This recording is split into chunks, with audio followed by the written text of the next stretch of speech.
Yes.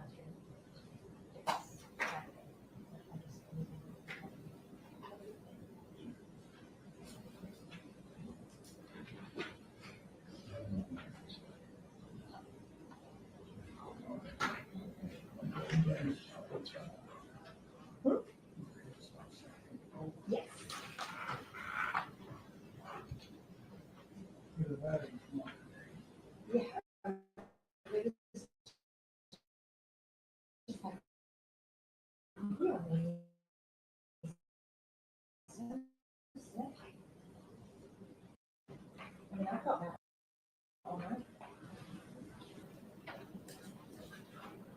Judge, jury into the courtroom.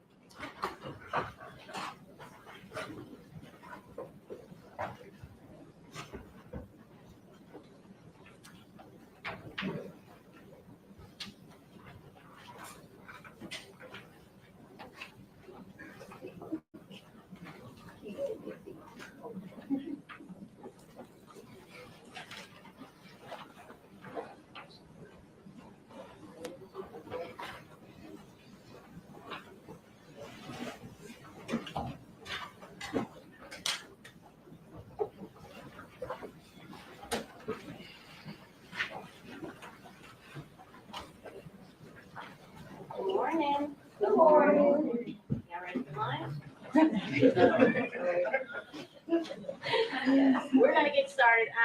There will be a little bit of a break in our action this morning because I have a previous commitment at 11 o'clock. So we are going to work until we can't anymore.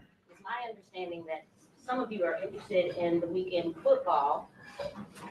It's been relayed, duly noted, and I'm gonna do everything I can to make certain you watch the whole football. All right, we're back on Lieutenant.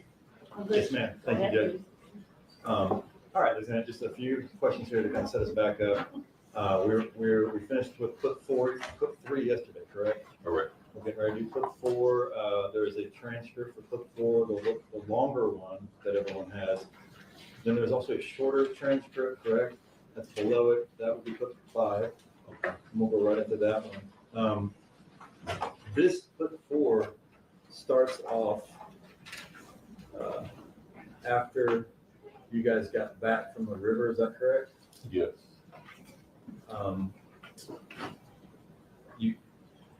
This clip, and just before I'll just play it through here, but is there a new version of what happened to Danielle in this clip? This version revised a little bit. Yes, it's he did mention that the shooting was accidental at this point. Okay. The first version of shooting Danielle was why? Because he didn't want the baby. Okay. And we'll start here.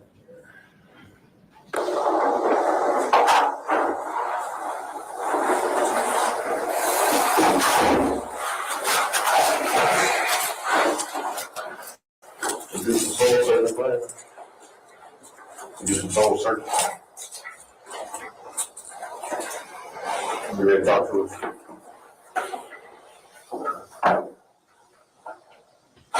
We're going around the way. We're waiting. Talk to us, man.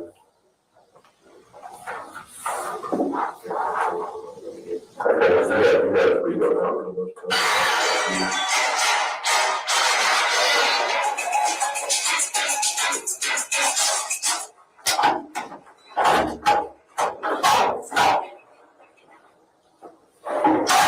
You say do what? Oh, yeah, I'm ready. Okay.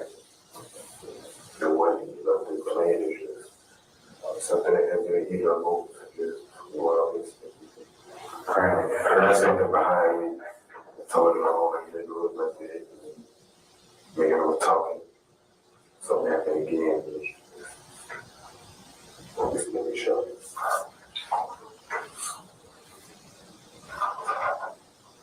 Okay.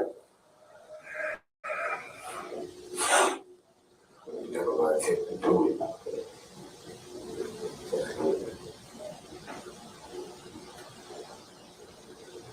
Okay, where did you put the baby? That's what I want. pushed it. And I went tell I drove all the way down. Come on, I threw the force all the way down. I pushed it. I threw the gun. I didn't see what I did. I threw the gun. I took off. I slipped. One of that bill. So I had the load on me. I got back in the car. I followed the car. I took the one right down the street. Till I got in front of me.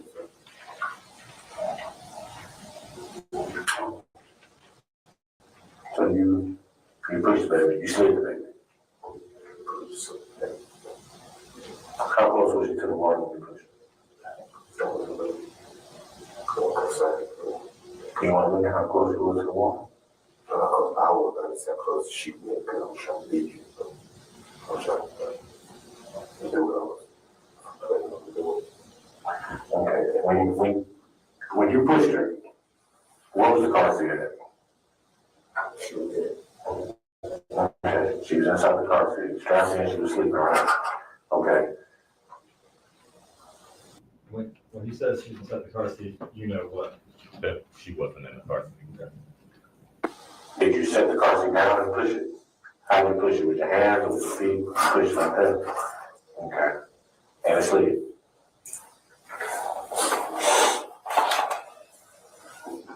And then when it was slide, Huh? and then when it was slide, and then I got the pocket up through.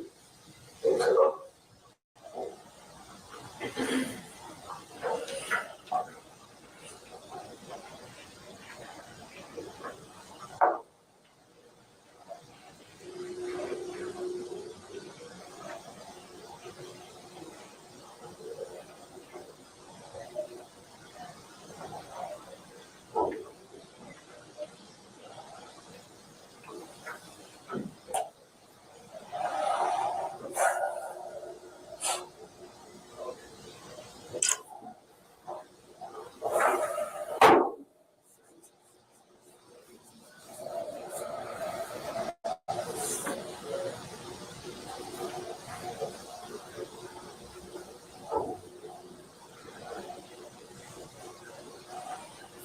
So you don't know how close she was?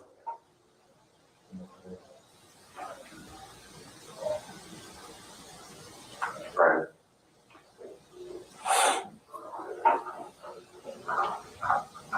You know what you did, man. I know what you did, you know what you did. It's obvious. It's obvious. Let me explain something to you, okay? And I'm gonna put this in a way for you to understand, okay? Right now,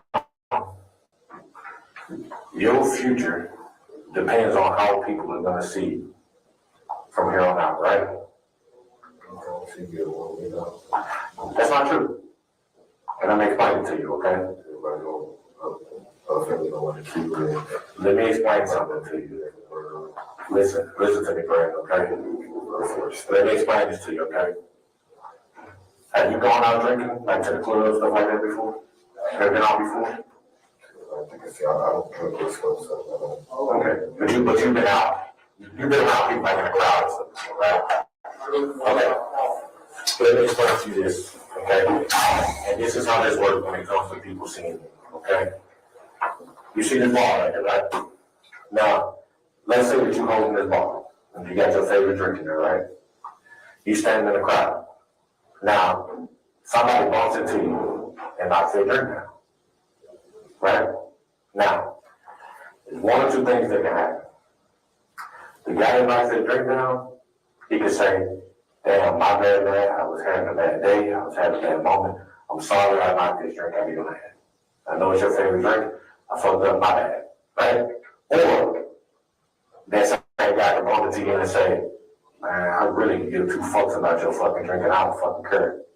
Fuck you have that drink, and keep walking, right? Which one of those people look the worst? The one that tell you to go fuck yourself, I don't care about this fucking drink, right? Now, I'm gonna ask you something. Which one of the people you think you look like right now? Now, with that being said, keep that in mind, Brandon. You already told us everything else. Do you understand what I'm telling you?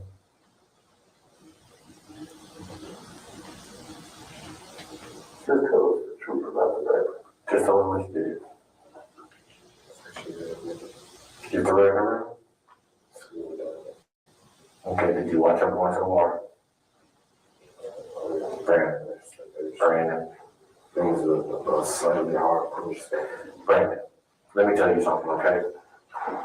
You had to walk over rocks to get down to the water city, didn't you? I think I was like 2 or 4 on the way there. I didn't walk all the way to it. Let me tell you something, Brandon. Those rocks are boulders. You have to navigate through those on walls. Ain't shit sliding down there. Now, you can tell me several times that you slid down there. Physically impossible. Physically impossible. That Chelsea. It's physically impossible to slide down there. Now, do you want to be the fucking dickhead that knocks a motherfucking drink down and say, you know what, fuck you in that drink. I'm gonna keep fucking pushing. Or you want to be the guy that say, hey, I fucked up, I had a bad fucking day, my bad, bro, let me get you another fucking drink. I'm sorry. You want to be the fuck you got? You want to be like, fuck you, this and that? Okay, so you want to be the one that's, hey, my bad, I apologize. I knocked your drink down, I fucked up. That was my bad. Well, this is your opportunity. This is your opportunity, Brandon.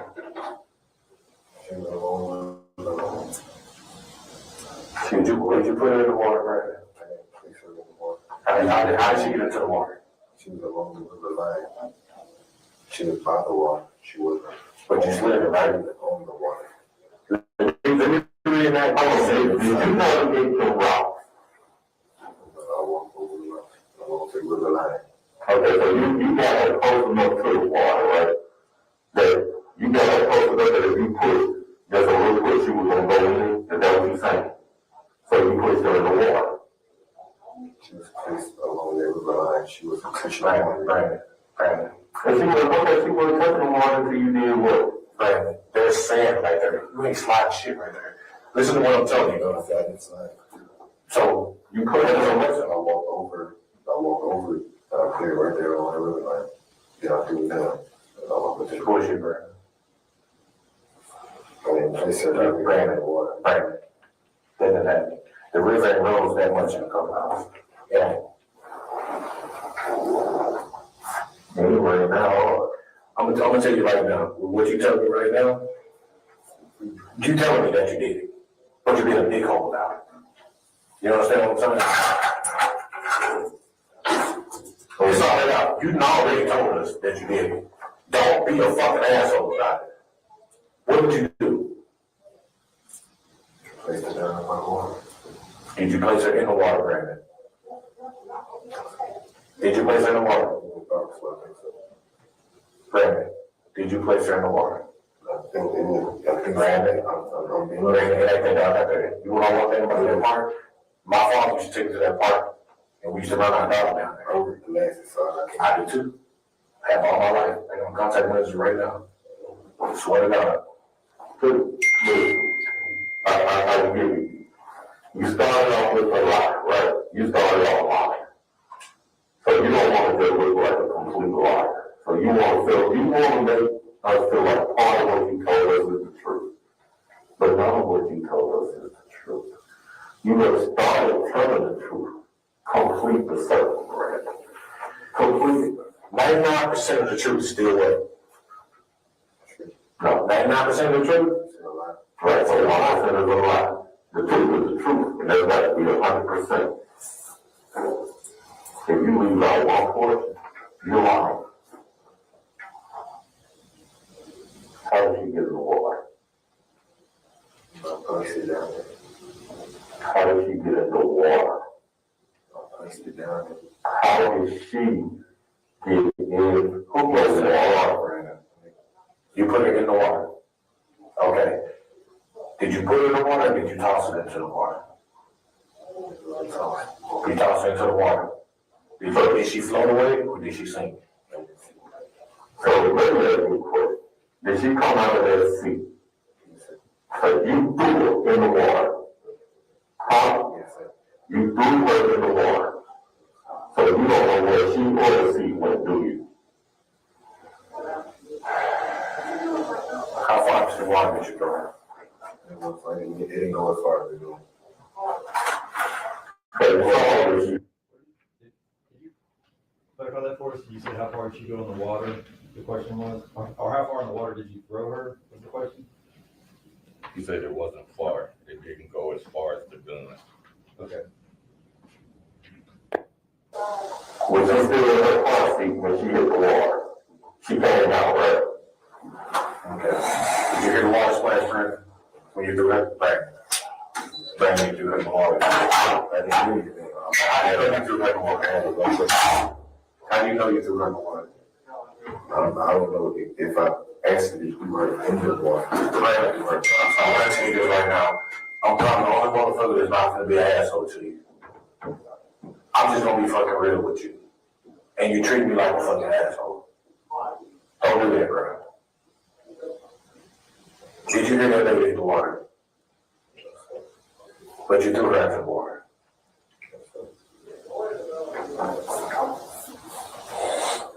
Did you see her fall away?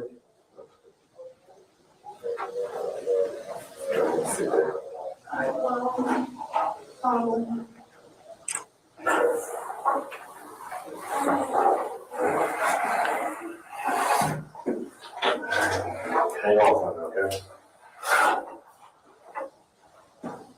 You need some right now? You said you want some water. You still want it? Okay. But the norm, the family goes to ask if they want water and okay, that clip ends with,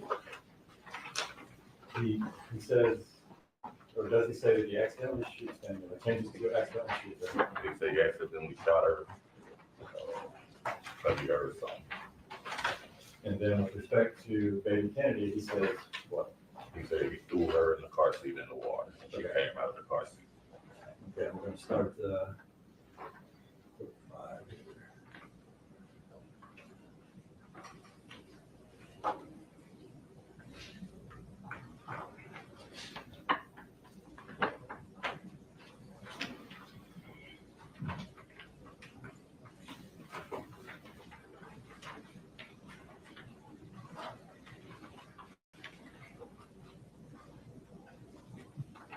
Okay, bear with me for just a minute.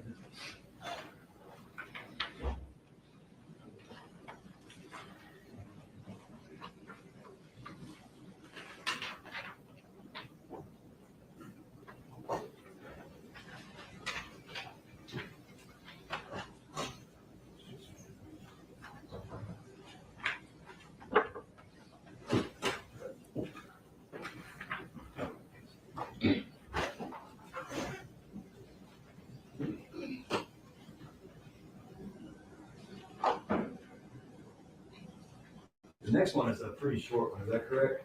Yes.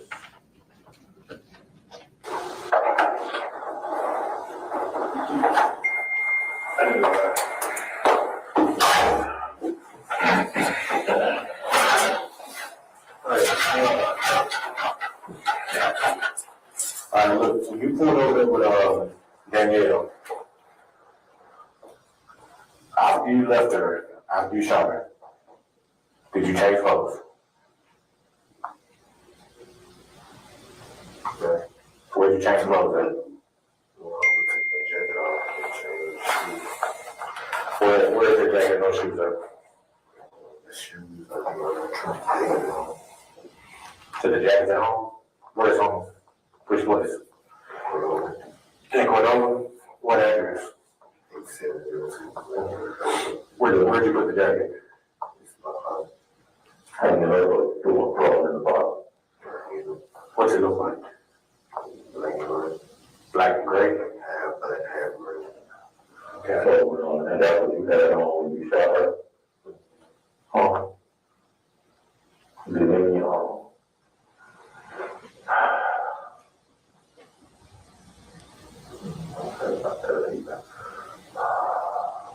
Why'd you take the jacket and the shoes off?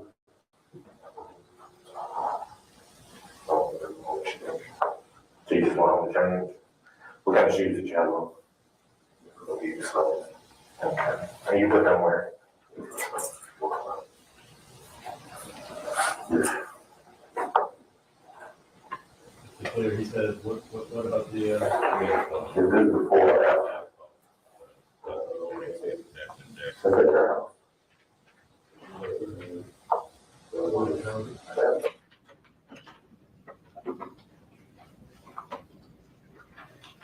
I'm sorry, could you repeat that for us?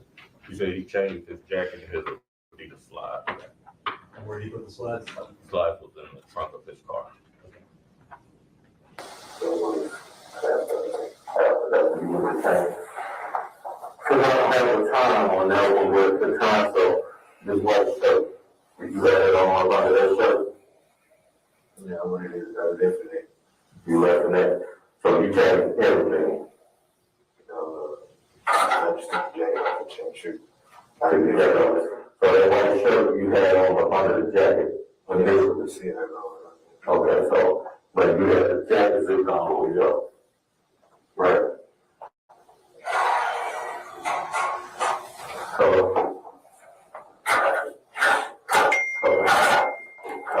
I get it. Okay.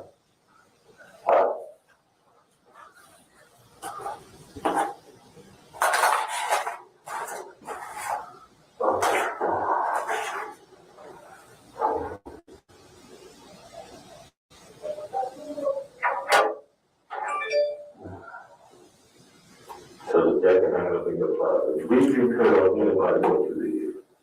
Okay, when them folks start threatening you, your mama asked you a question, right? Want to clarify something, that's obviously a typo in the transcript there, that's you speaking and not Brennan and Isabelle, correct? Correct. She said, why? What'd you tell her? You told her, is your mom at home right now? Huh? Does she work from home? She works from home, so it's a good chance she's at home. Alright, let's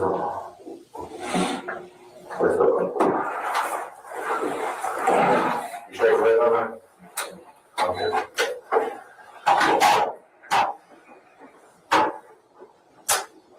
Okay, and that concludes the fifth, and you have one more talk with him, is that correct? Correct.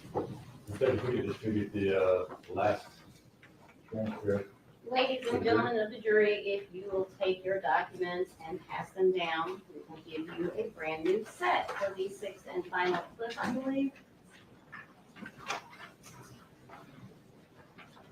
Mr. Christensen, Yes, sixth and final flip, Yes, ma'am. thank you.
Jumping down a little bit, sorry.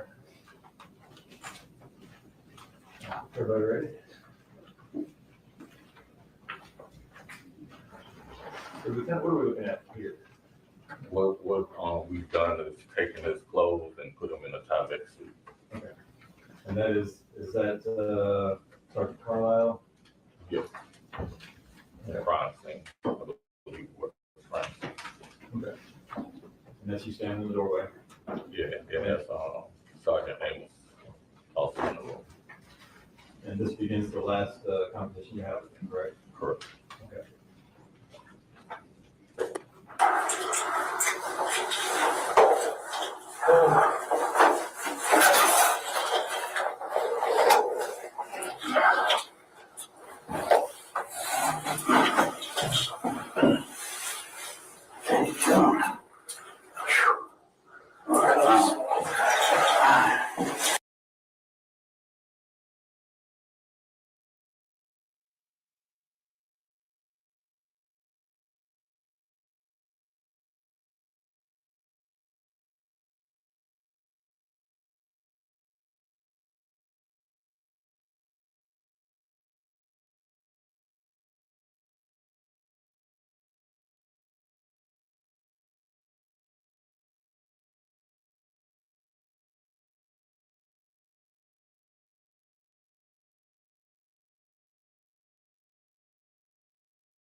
Who you did, but they don't know. But you do know.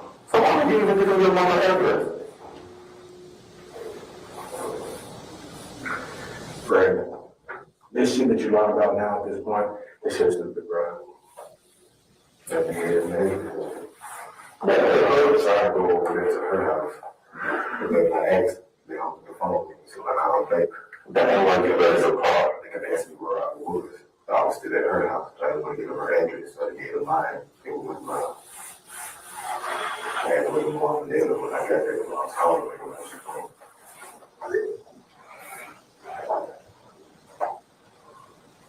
Why are you leaving those slides in your car? Yeah, why don't you put them in the bag that you put them in, and leave them in your car, at her house? Why?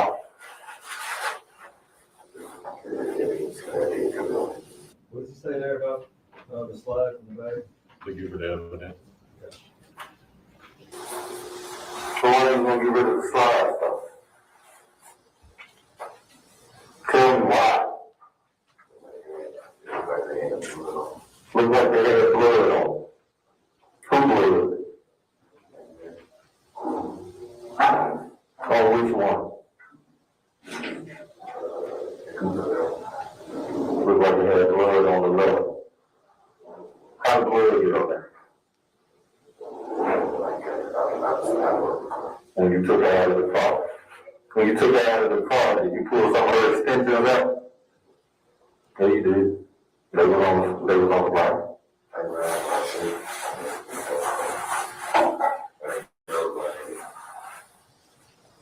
A lot of extensions be on the line. I'm actually grabbing my shirt. Do you want it or two? What was the gun when you grabbed her? You were left in your car. Where was your car parked when you were standing in her door? In front of her car. So you parked, she followed you over there, you stopped, she stopped behind you. And then she turned around. It was a noise coming from her car. So she turned around to give me more light to the light on my phone. I couldn't really see what was coming from. So she went down the street and turned around and pulled in front of my car. Okay. Alright. And then so you held the door open on the passenger side. And we were right and I got inside the car. Okay. And closed the door. We were still conversating. Okay. How long did y'all conversate? Okay, and then what happened? My mom had called and asked her to be to the store. Mom and we were at the store. Okay. The store, that's where I was going to take her to. And then she was going I think we talked for about 2 more minutes. No, don't do that. Tell me exactly what happened. And the door was in the bushes and she turned her head. Were you sitting inside the car or were you outside the car when you shot her?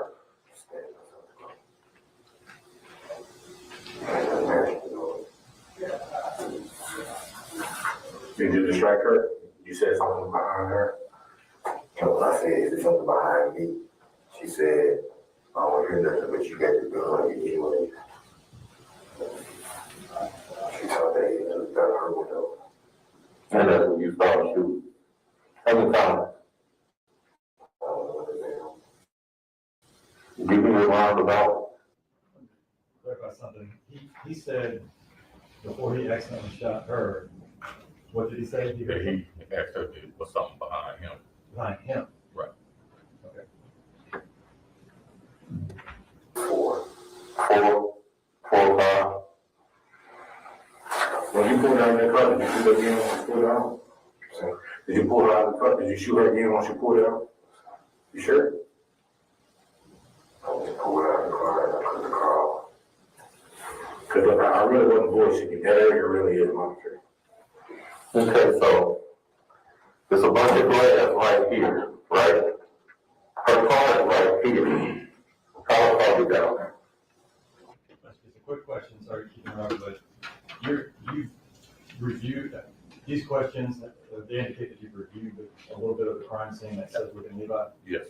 Okay, and if you could tell us a little bit about that before the next part. So when I arrived over there on the scene, her car was parked away from the glass. You could tell where the glass had been shattered and stuff was thrown out. Her car was down a little bit where her body was. Okay. And that's what you're getting into with it? Yes. Okay. Went backwards. So I had to jump inside the car to stop it. And then I don't know how it was in front. What I did, as I did, he started rolling backwards. It's not roll backwards. How far would you say it rolled?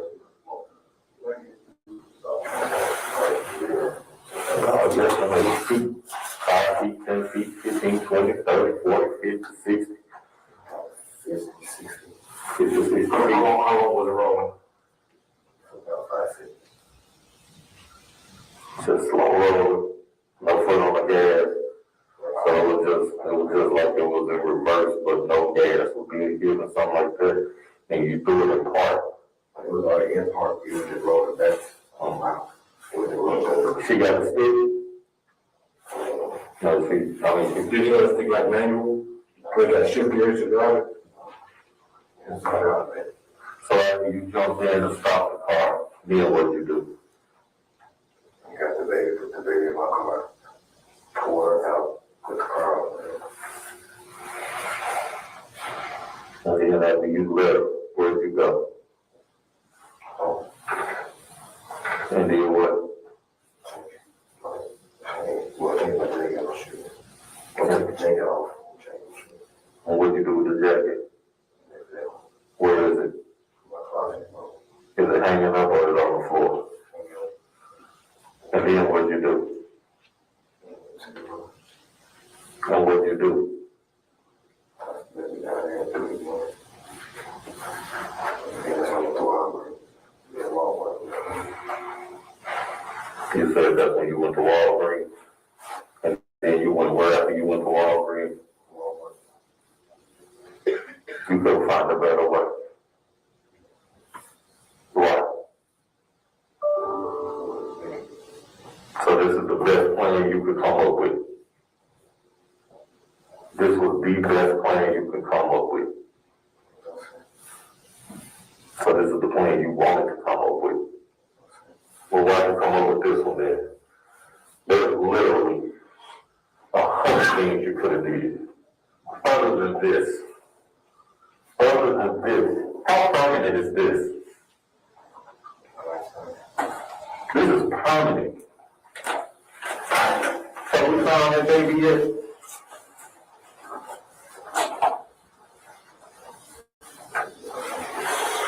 How could you throw your child in the river?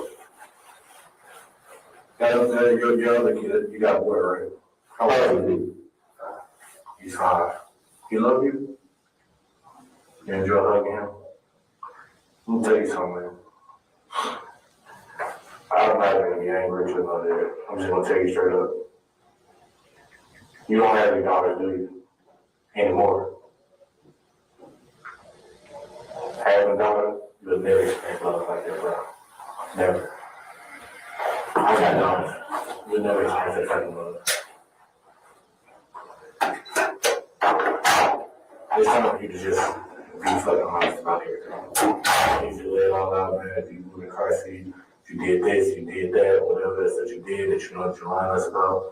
I'm just telling you. The rest is, I'm just telling you. See what you keep saying, but we keep finding out shit. That's what you keep saying. I'm so.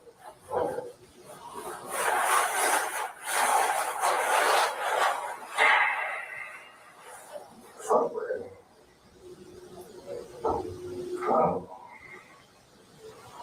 Is there anything else that you could think of?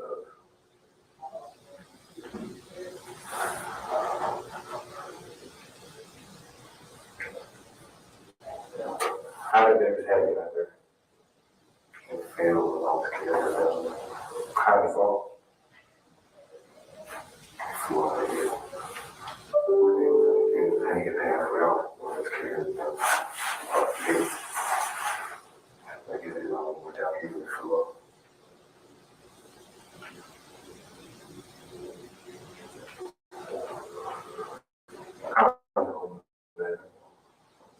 Going downhill. Mm-hmm.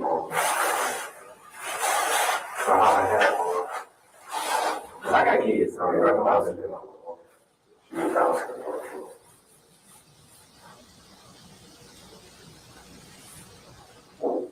So I thought she was asleep, she was sleeping when she. Yeah, that's fine. No way, bro. She was asleep. And she was asleep for the time I put it in my heart. She was asleep all the time.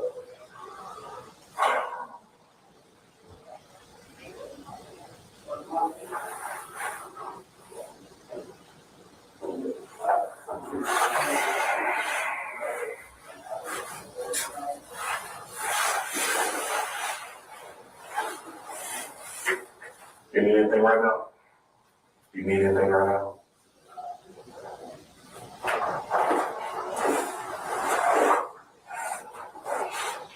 Yeah, Sam, there's a-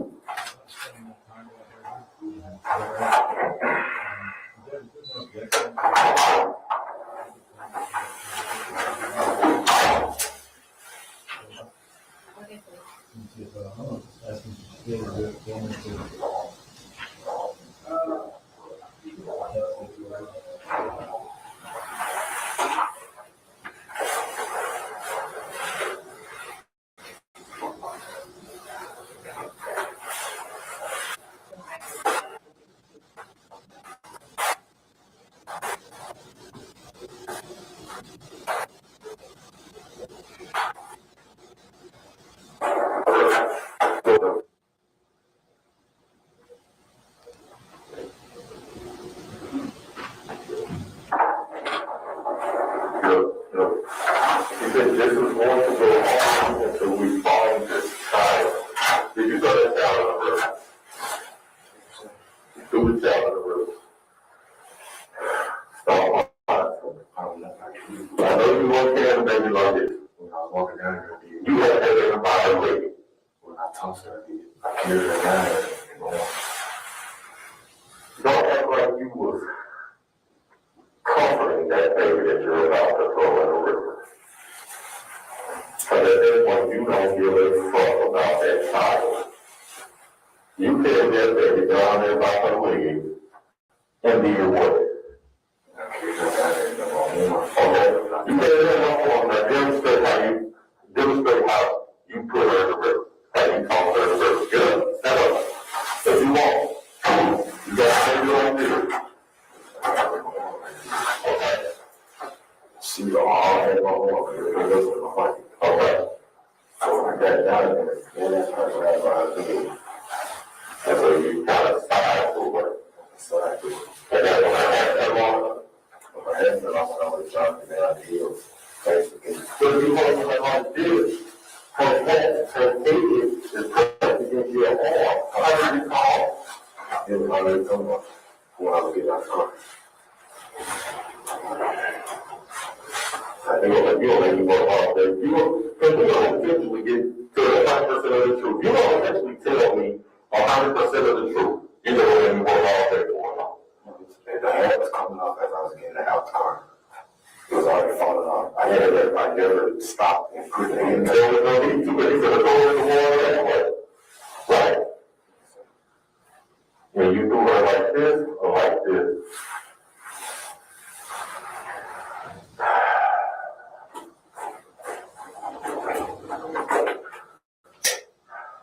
You know why she's asking you all these questions? You know? I can tell you why. Why am I constantly asking you questions? Because we want to find this baby.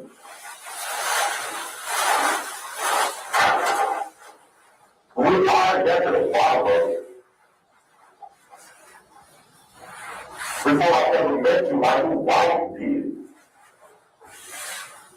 We still got to find this child.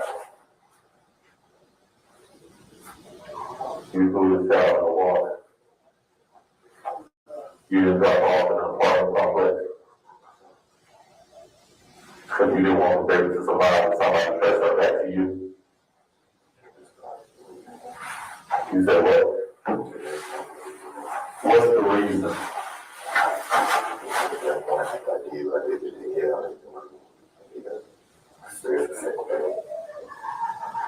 What is he saying there? He said at that point he did what he did to Danielle and he didn't want to be a single parent. Okay. Well,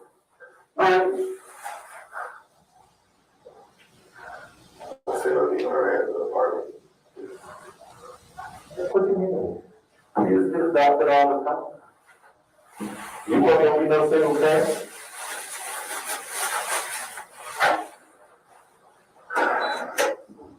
What was the baby wearing? But I keep the clothes, I got one man shit to the floor. Well, you better run it in a car. The hand. Well, I think there's a hand she got from the hospital, blue pink, white, blue, shirt,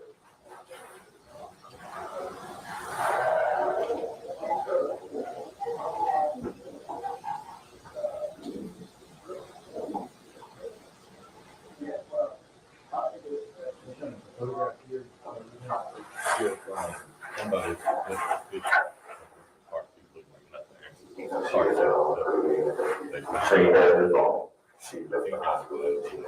Same model on it. So this is the policy.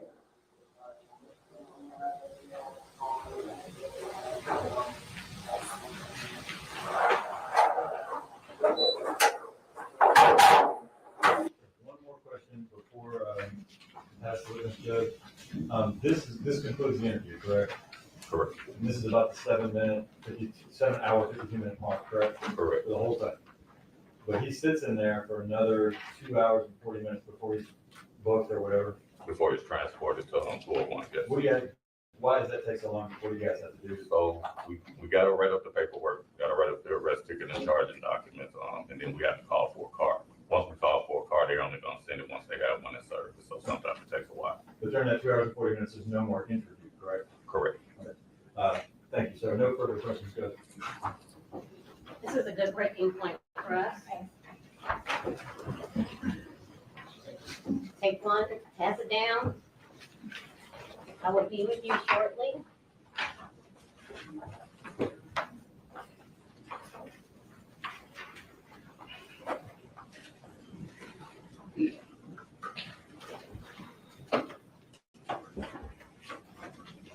You're not to discuss anything with anyone, okay?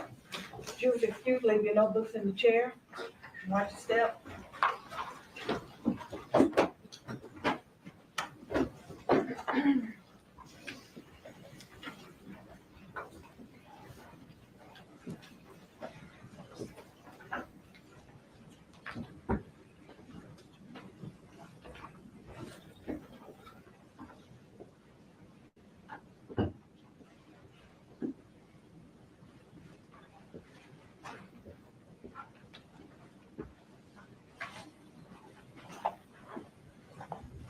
Lieutenant, Correct.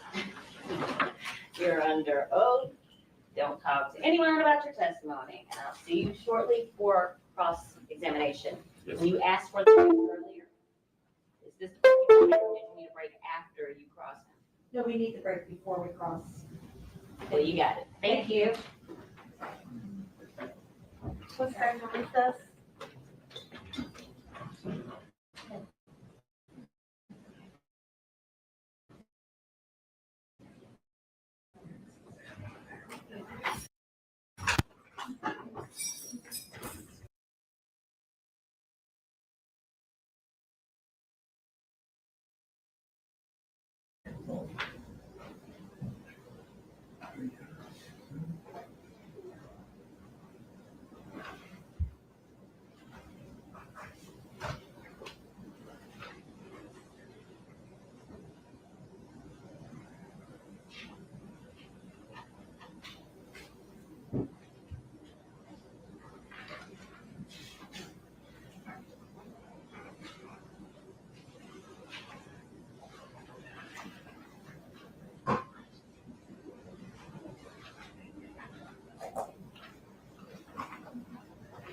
Judge, you're in the courtroom.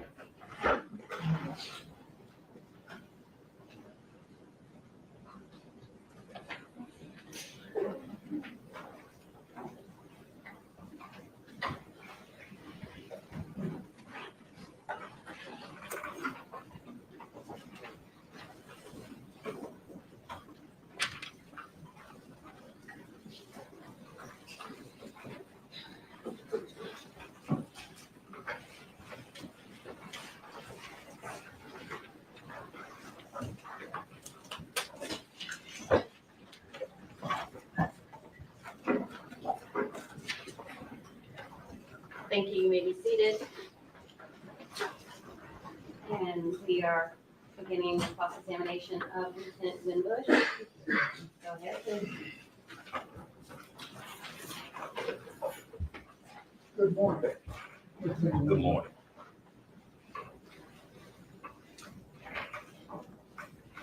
When, do you know when Mr. Isabelle was arrested? Maybe sometime around, it was on February 2nd, sometime that morning. Maybe the early morning? maybe. And was he taken to homicide?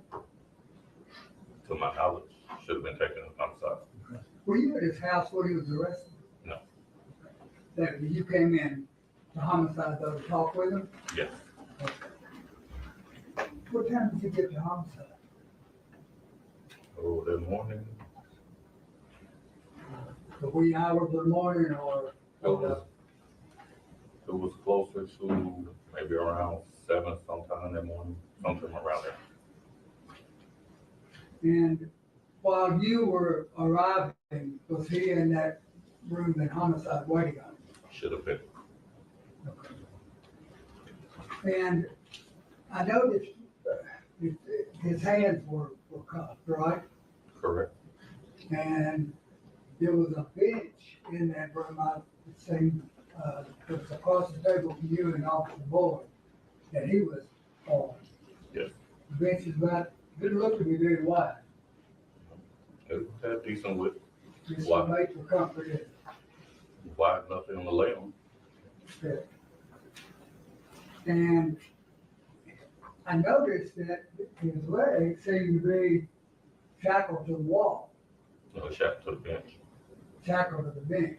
Yes. I just wondered why it was sticking out like that. Did he have room to? To move, It was right at the first, yeah. Mhm. yeah, he had moved, he had enough room to lay down.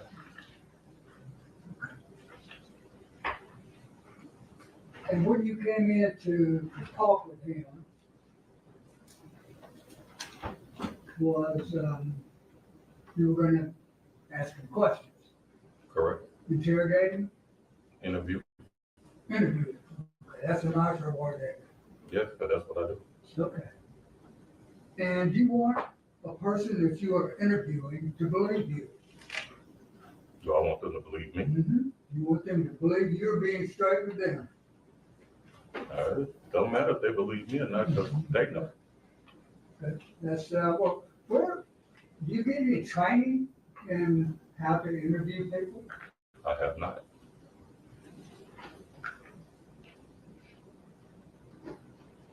No training at all in any particular type of technique? I mean, I guess you could say the course of my career is training, but to go to a certain school, I never did. On the job training? Yes, Have you ever heard of the READ technique, R-E-I-D? yes, I've heard of it. Okay, and that's a method of interrogation, is it not? From what I've heard, but I've never had that training. But you've never studied it at all? No. Okay. Well, when you're asking Brandon questions, what are you looking for? Are you looking for a confession? When That's your purpose, to get him to confess? the purpose is to get them to tell me what happened. Okay. And that, in your view, is to confess. It depends on what happened. Okay. And does that mean that you have him tell you what happened? Or do you tell him what happened? It's a conversation between the person and I. I'm sorry, man. It's a conversation between the person and I, so in that case, it would be a conversation between Brandon and I.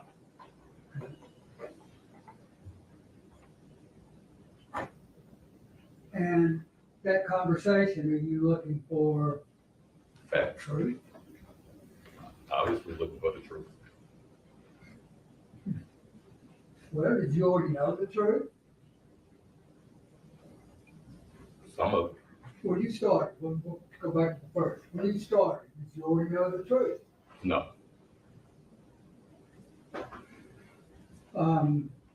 He was told that you knew what happened, of course. of course. Okay. So when you told him that you already knew what happened, you wanted him to believe that. Well, when I told him I knew what happened, I didn't know if he would believe it or not. Okay, but that was your purpose in telling him that. You wanted him to believe that you already knew what had happened. And you were giving him a chance to say it. Yes, Okay. But that wasn't true, was not all, I didn't know everything that happened, no.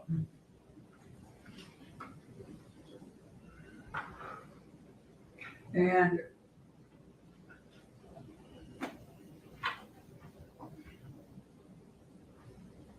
when you started talking with him, I noticed you gave him his advice of rights. Correct.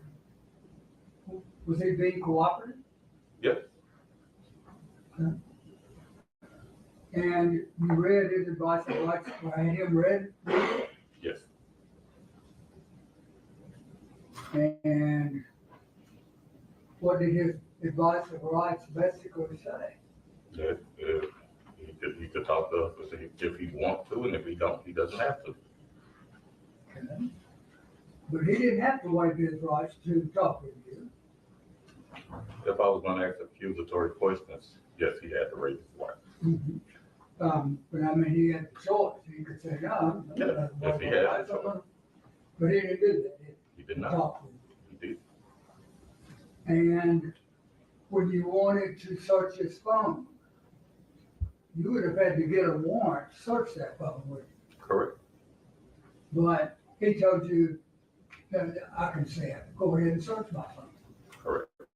So he was being cooperative. Yes, he was. But he wasn't saying the things that you wanted him to say yet, was he? Everything you said, I wanted him to say. He wasn't saying the things that, that you guys were telling him. What did we You tell him? wanna go back through all these things? You know, when you say you threw him in the river, you did, how many times was he told he was lying? A lot. A lot. How many times was he told that you threw the baby in the river? I haven't counted, but it was a lot. There's a lot. It's a lot. It's a lot there. Yes. Okay.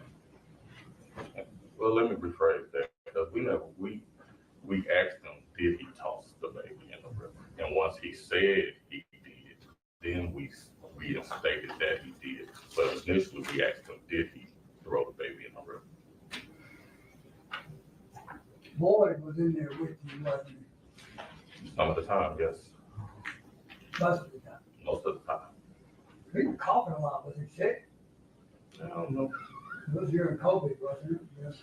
I don't know Yeah, if he it's was, called- I don't know if he was sick. I don't think I'm his doctor.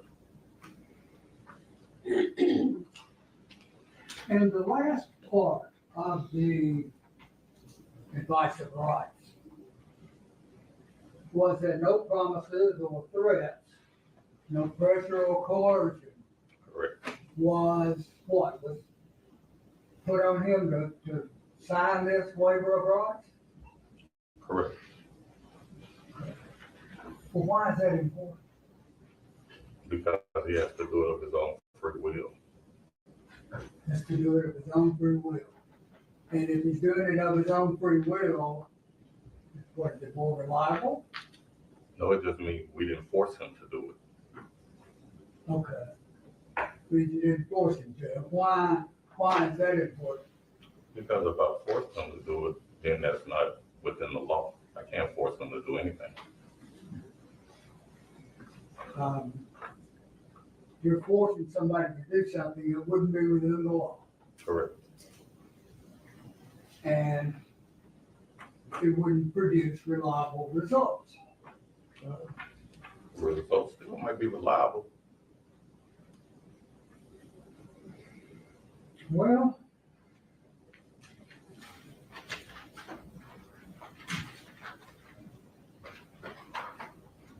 I noticed that at the time those advice of rights are given and signed, and when he's saying, I haven't been under any pressure or coercion or promises made or threats, well, the questioning hadn't started yet, had it? It can't start until then. Well, you did this right first when you're fixing to question a man on a homicide, right? You did the advice of rights first off. Right, first, so we can ask questions. Okay. So all that about him saying he wasn't coerced or threatened or made promises, that was before you ever questioned him. Right. And that's where the threats or promises or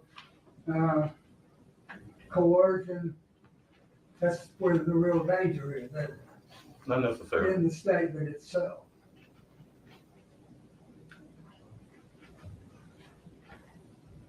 That's an easy one.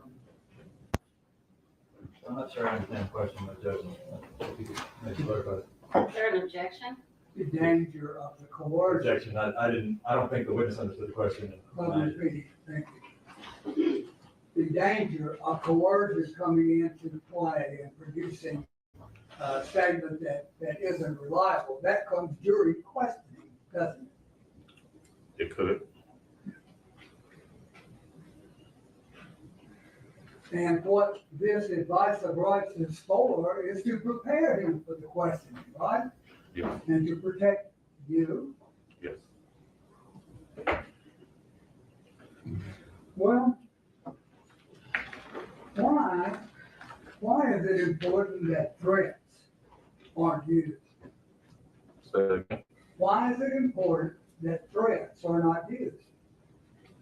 Because if you threaten somebody, it's possible that they'll say it just to avoid the threat.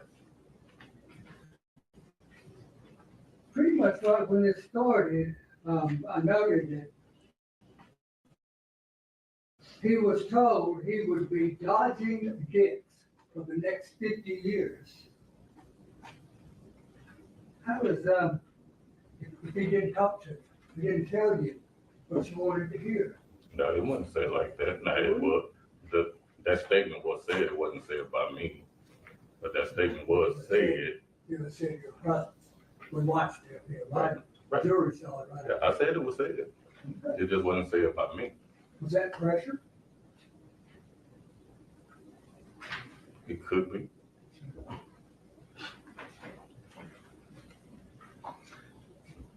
Would you agree that this is a fair statement? One of the things that people fear about prison is being raped. A man, Reasonable people, I think, have that fear. that's fear.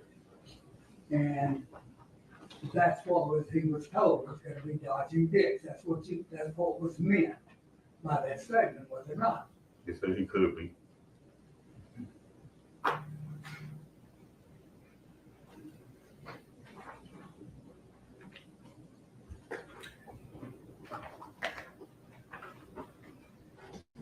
He was told, was he not, that there were cameras out there.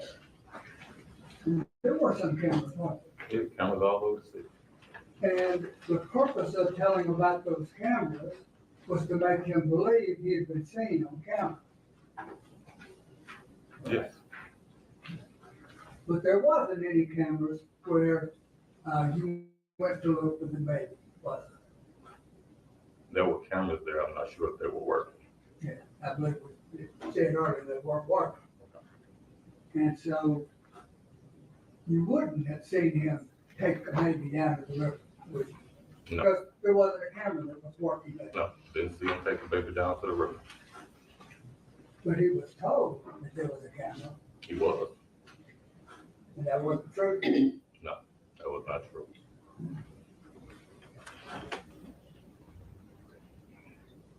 What about, on Levi and Sedgwick, where Danielle's car was? Yes, He was told there were cameras there, yes. but there weren't, was there? I don't believe so. So in essence, you were telling him, we know what happened. There's cameras there. You gotta tell us this. Yes, And the this was, you told him what you wanted him to say. I told him there were cameras there, so did I want him to say there were cameras there?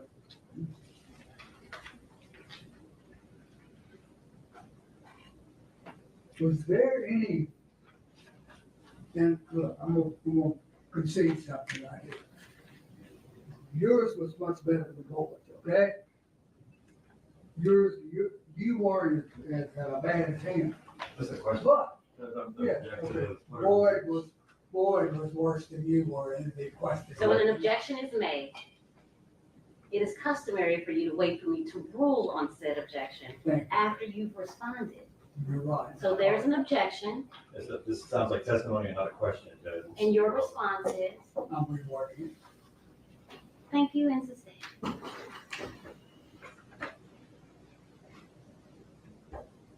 It wasn't you that said, you'll be dodging dicks. No, I didn't say that.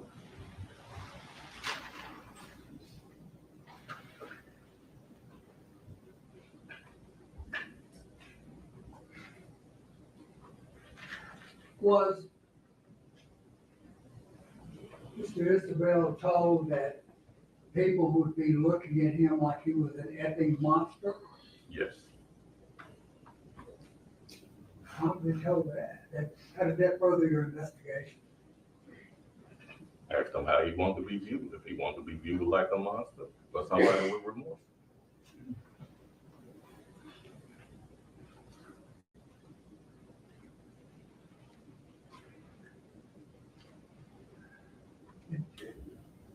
Were there a lot of questions asked that didn't further the investigation as to who was responsible for the shootings and the debate? Repeat. Were there questions asked that weren't directed toward finding the man? Or whether or not he committed these offenses? Yeah, there were additional questions after.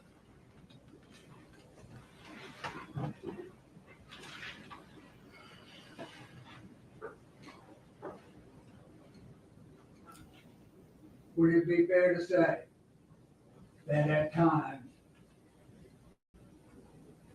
of some board's questions and statements were a bit over the top? I don't think so. It's okay to tell him he's got some dicks? It's okay to tell him that? I mean, it's a reality that could be there. So that would scare him It could. and scare him into saying what you were scheduled to use the truth. To scare him into telling us the truth. Yes, it could. How long did you guys question him? It was several hours. 7 hours? Several. Several, more like 10? No, I don't think it was Just 10. think about it a little bit. Did we question him for 10 hours or was he there for 10 hours? Well, okay, was he there in that room for 10 hours? For the most part, yeah, we did take him to the boat dock, so he wasn't in the room at that time. But yeah, but we had him somewhere around 10 hours. And he had been in that room while he was waiting for you to arrive. Yes. Do you know of any interrogation that was done of him then? No, there wasn't any.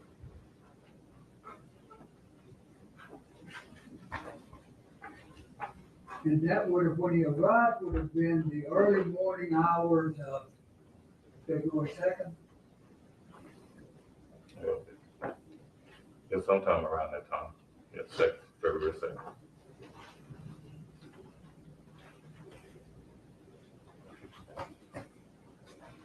Well, the reason I asked that, I'm trying to figure him, to just assume that he got up at 8 o'clock in the morning.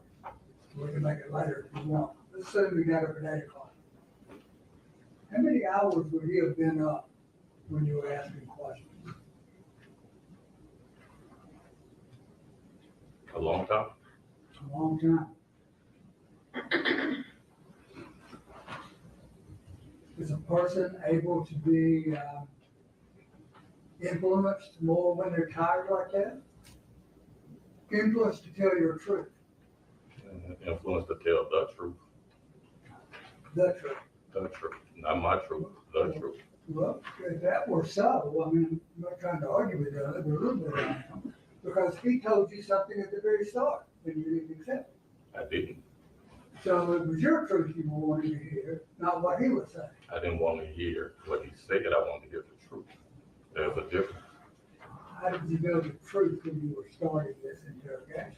because at that time, I knew Danielle was no longer with us. And he said he met her and that she left, and he didn't know where she was, which was not the truth.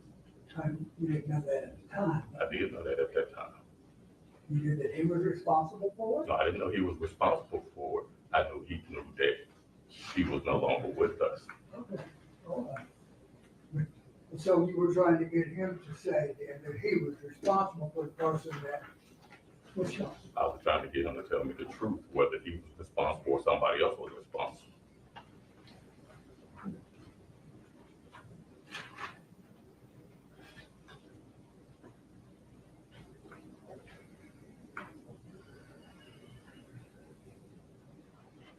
And he was told that the only thing that could save him was to tell the truth. He was told that. Save him from what? All those 50 years of death? Not necessarily. It could save him from whatever his imagination would come up with.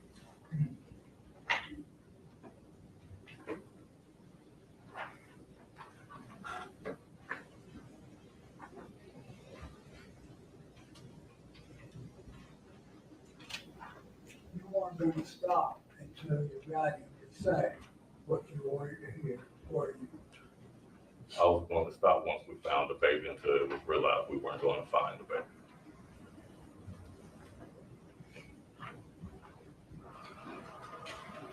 Did he get time to rest? Yes, When he got time to rest, was he on that little bench yes, with his hands and feet shackled? yes.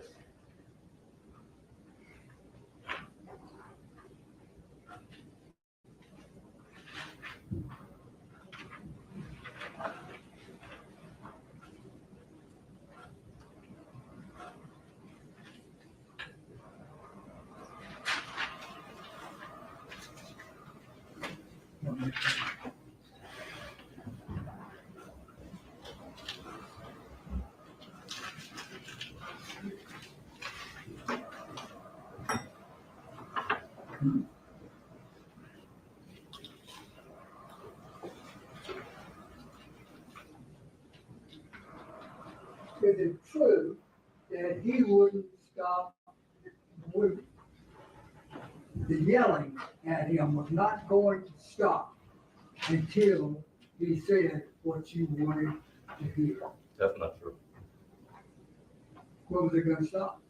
How much yelling was done? We didn't yell at him the whole time. Yelling at him the whole time? I said we did not yell at him the whole time. Most of the time, it was a simple conversation. There was a little yelling in there, and there was a little emphasis put in there, but it wasn't a constant yelling. You weren't as bad about it as your partner was, boy, Wasn't bad about what? yelling. Say that. How tall are you? 6'3". 6'3"? Yeah.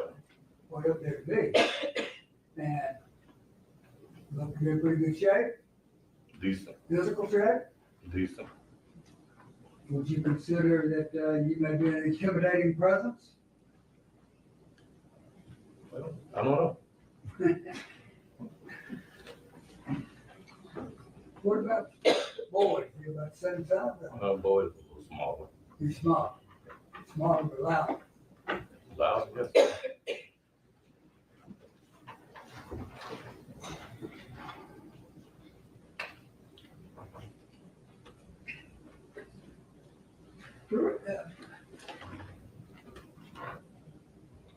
Mr. Isabelle kept saying that he left the baby at the river, and that wouldn't be what you want to hear, right? We wanted the truth.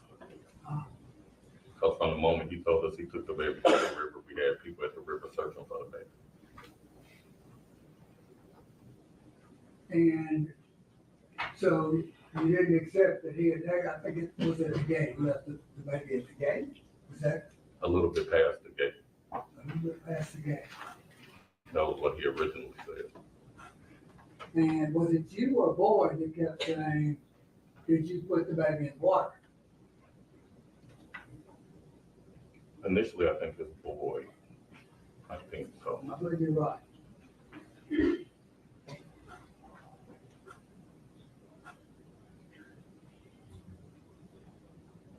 So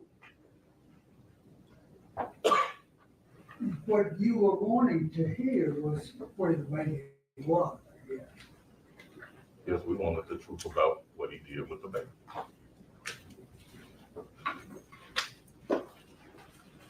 Well,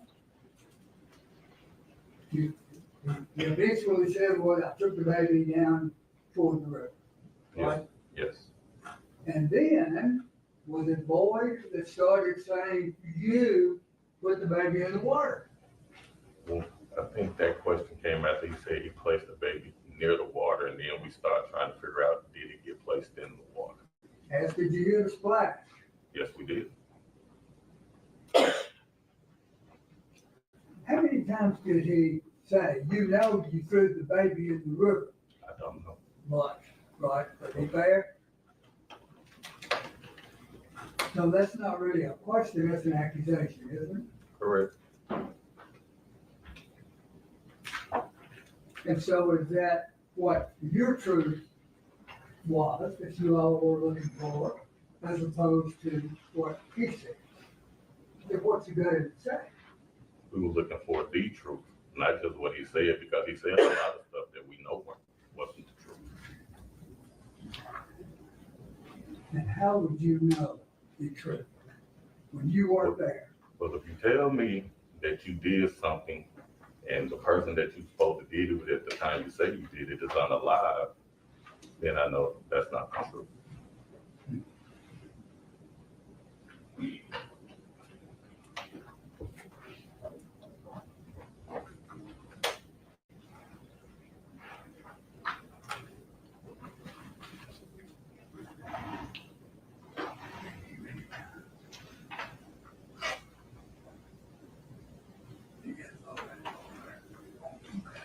Look, I'm trying to digest that just a little bit. It seems the information that Mr. Isabelle gave you guys from the start was cooperated. Right? No. He told you that, he got threatening text. That he got what? He got a threatening text. Yes. And he told you that he went to his mom with Morticia. Yes. And they gave the brother of Danielle Hoyle the address of it to his mother and father's house. Yes. And that was cooperated, wasn't Yes. it? And he told you that Morticia had a handgun, Yes. black and silver, Yes. Smith and Wesson, 40 cal. I don't think he ever knew the caliber. Okay, so you found it though, right? Correct. That Correct. was cooperated. Yes. Lion baseball bat, Yes. machete type large blade in the car. Oh, I never saw that. But anyway, those things were cooperated. They were. The fact that he went over to our cases was cooperated. It was. The fact that he came back home was cooperated. It was.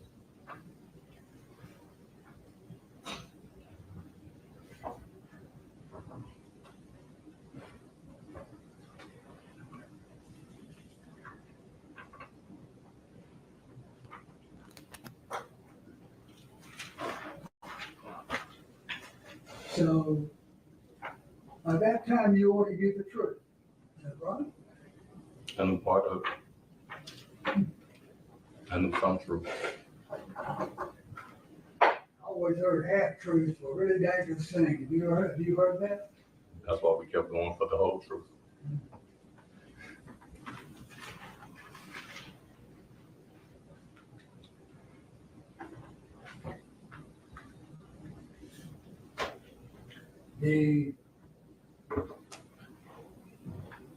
baby's hat, was it found there at the, boat ramp? Yes, Was it found before he said it was there? yes, I think so. That's right. Was it found before you told him it was found there? Yes,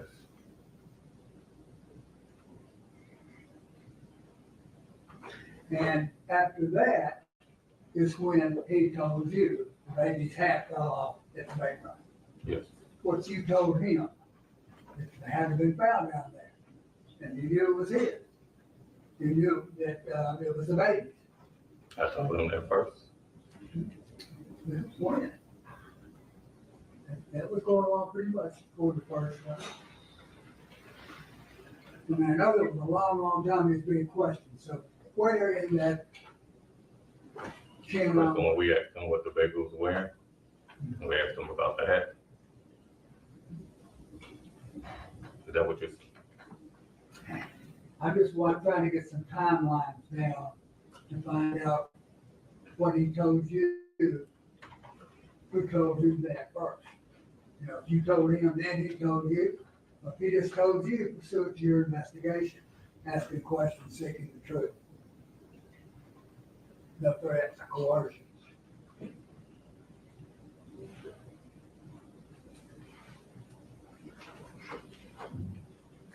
I don't recall specifically about that hat being, I know we talked about it, the hat was there, because he eventually said it fell off her head when he was running down there with her.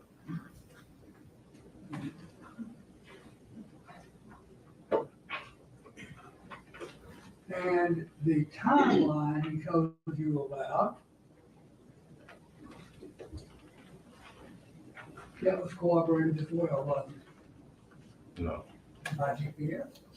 no, that's when I told him I knew where he was at certain times. Because he, at the first time, I told him his timeline was off. GPS, what works on a phone? And what, It can if GPS is on the phone. so GPS shows where the phone is? At least, yes, at least the phone.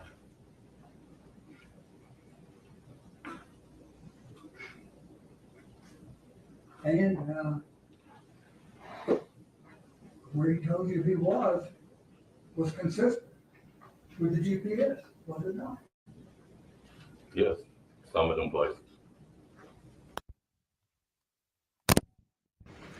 I couldn't help but think that when I was watching this at the end, and even during it, that his head down like he was tired. Do you think he was tired during any of this? No, When I feel, my figures are it was about 32 hours without, if he got up at 8 in the morning the previous day. About 32 hours, is that about right? From 8 till 8:24, and then about till 2:30 or so the next day. I don't know what time he got up.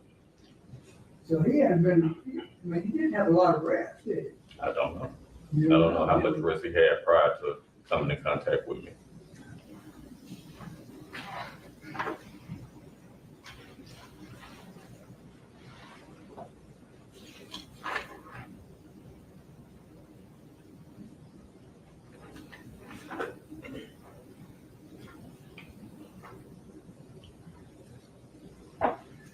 How do you know he told you that he took the baby in the water? How do you know that's the truth versus he just wanted you to stop? Oh, I still don't know if he ever threw the baby in the water. Exactly.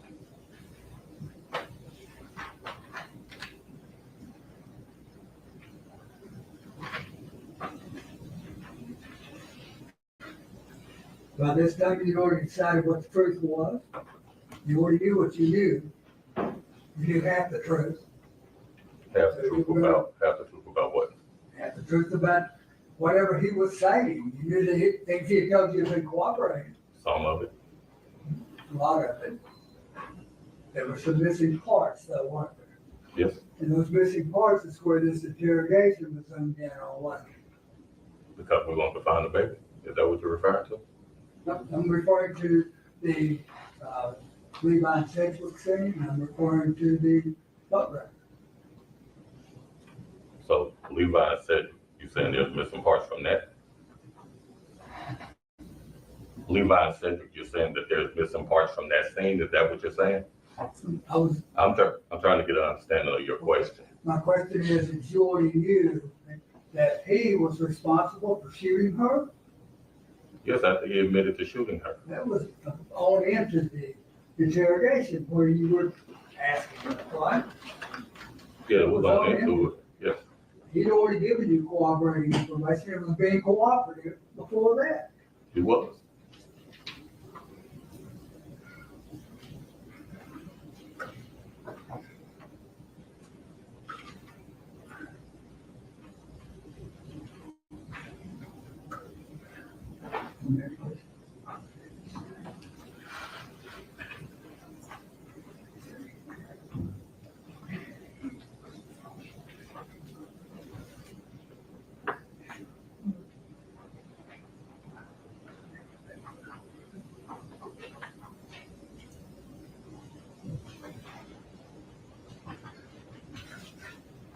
All right, I'm gonna move on from that area of question. Okay. You knew about our teacher. Did you not, while you were questioning him, the girlfriend? What did I know about him? No, I mean, You say you you- were kind of her. Yeah, I knew about her. And you knew that you were told she was upset. Yes, And she was upset about the situation that was going on with Brandon and his other women. yes, And the women had a children by him, yes. right? And you knew that he was in love with her. Yeah, I knew they was in a relationship. I can't say I knew he was in love with. Okay. All right. I know that during the interrogation, during the interview, he was told that sometimes we let emotions get the better of us. Why was he told that? Because sometimes people let the emotions get the better of And when they let those emotions get the better of them, they react. them. Sometimes they do, sometimes they don't.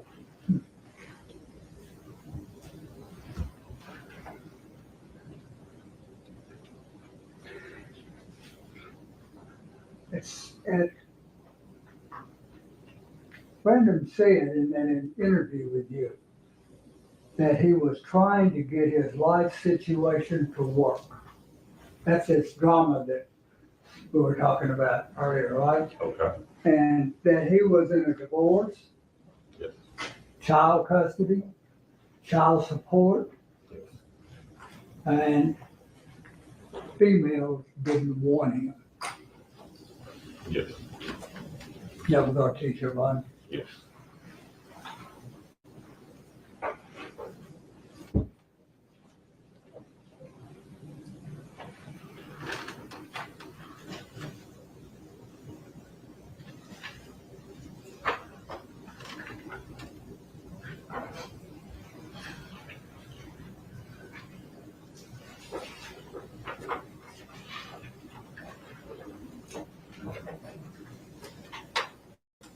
He told you that this was nothing he planned on doing that day, He did say that. that he was thinking too fast and reacted.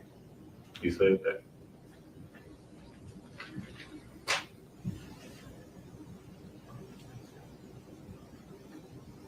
He also said, I believe, that it was not his intent to push the baby into the river. He said that. I think it was Officer Boyd that kept saying he threw the baby into the river, was it not? I think we both had our moments where we said he threw a toss the baby in the river. And that's what we said at the start of this cross-examination. He was told that many, many times. You threw the baby in the river. No matter what he said, you threw the baby in the river, right? He told you something else, he said he was a liar. Right, so at the beginning, we asked, did you? And once he said he put the baby down there by the river, that's when, did you put the baby in the river started coming. Is that when you've been up 30 hours or 32? I don't know how long he was up. Don't you think that has something to do with the reliability of what you're being told? No, not about all I want to hear is the The truth. question's been asked and answered multiple Your times. objection is asked and answered. Your response, Mr. Massey? I can move on. Withdrawn, thank you. But it's been asked a lot of times, but I'll know. Sandy?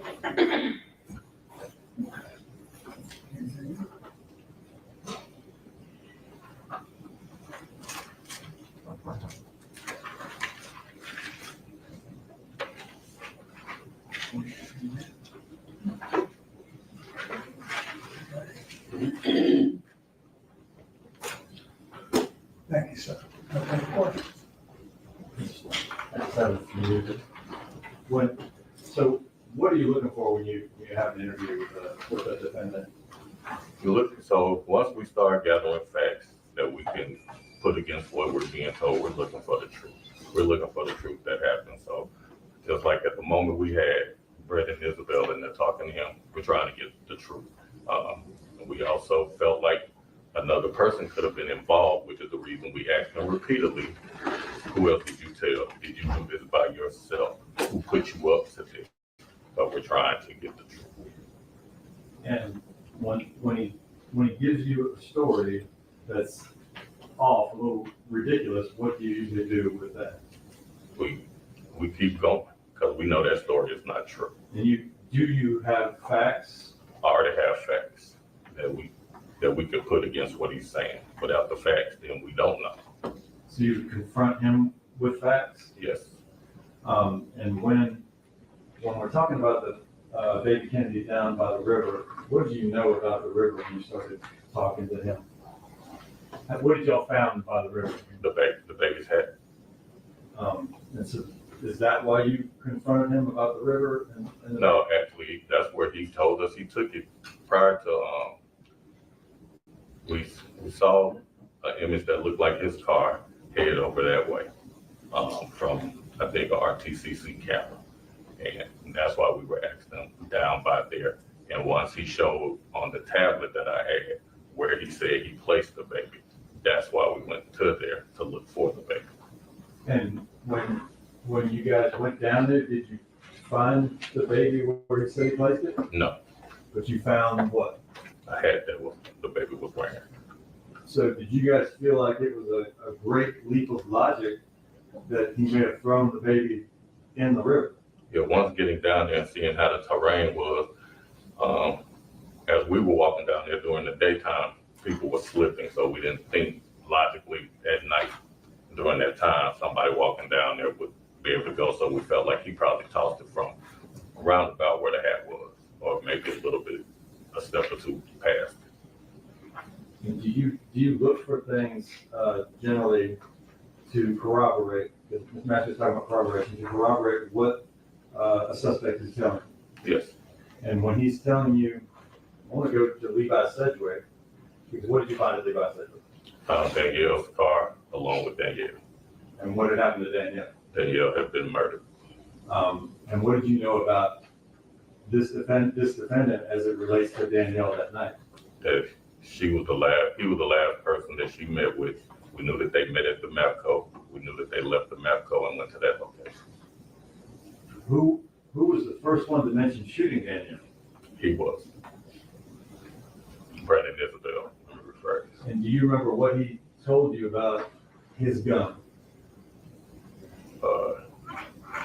Well, I know he said when he was explaining the story for the second time, and he said that he shot her, and we asked why. He said he didn't want the baby, and then he told us that he left the gun at Artisha's house. Once we did a search warrant on Artisha's house, and we did not find the gun, so we knew that wasn't true, that he didn't leave the guns there. And then after questioning him some more about it, he eventually told us he threw it in the river. And was the gun ever found? No. Was baby Kennedy ever found? No. Do you know about any shell casings or any other evidence that was found? That was at the, on Sedgwick, yes. Shell casings were found there. Was that consistent with anything that you guys found in his car that was at Stacy? Yes, found a holster in his car, found another Glock magazine in his car. But no gun. No gun. And these things we're talking about, are these called corroboration? Yes, To make sure that what he's telling you actually did occur? yes. And talking about his shoes, what did he tell you about his shoes that he's wearing? He said he, after leaving Danielle, said he went home and changed clothes. Changed his jacket, changed his shoes, put his shoes in the trunk of his car and left his jacket hanging in his closet. What did he say about what might be on the shoes? He said he was leaving the shoes in the car because of possible evidence of blood was on Danielle's blood was And on what did you find in his trunk at the car at Stacy? the shoes he took off. Slides, Adidas slides with the blood on. Where did he tell you he went after he said he threw baby Kennedy in the river? He went to Walgreens, What did you find at Walgreens? found video of, well, no, didn't get the video of Walgreens, found a receipt from Walgreens with things that he bought for Artisha. What did he tell you to do with the things he bought for Artisha at Walgreens? Took them to her house, What did you find at her house? the things he bought at Walgreens. What did he tell you he did with the car seat that he took baby Kennedy out of before he threw her in the river? Took it to Walmart Where and did you left it by find the it? dumpster, Sorry. Where did you find it at Walmart? the car seat. And is that what you're looking for generally, is corroboration of what he's saying and getting to the truth? Yes, Are you aware, Artisha was being interviewed at the same time, is that right? correct. You said that. She was also being interviewed for a long, long time, right? Correct. Did she confess to murder? No, Thanks, sir. I have no question. Mr. Massey? Thank you, Your Honor. The last set of transcripts that we looked at, guys or aides, for the interrogation and the interview that you were doing, the last, sixth one, the sixth one, that was the last one, right? correct. And that one, Mr. Isabelle said he accidentally shot Danielle. He did. Was that the truth? You don't really know, do you? Yeah, because you don't accidentally shoot somebody multiple times. Wow. I'm trying to understand how you know what's truth is. But If- things if that he it's said that we true, corroborate. but before, you said that he said, I shot her. He did, Okay. But at the end, he says he accidentally shot her. of course. And that's what he said at the end, but that's far from over. So the of course, does that mean that whatever he says you expect is not true? No. Can't say that because I believe he said, when he said he shot her, it's to be true. And that's true. After later on, he decided to say it was an accident, but he didn't say it the first time when he said he shot her.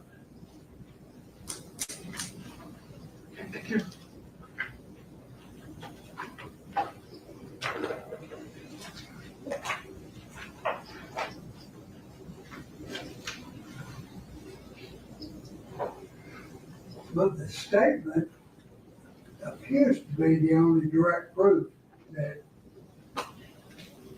he shot her.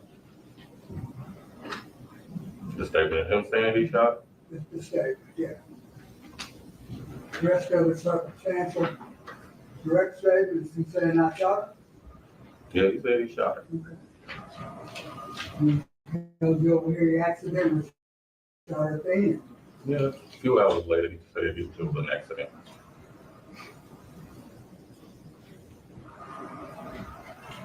Did he have a little bit of rest before this? A little bit From their bench?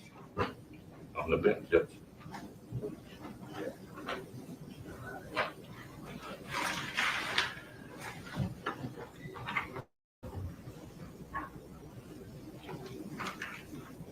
And we said, earlier in the questioning, that you told him a cap was at the river before he told you.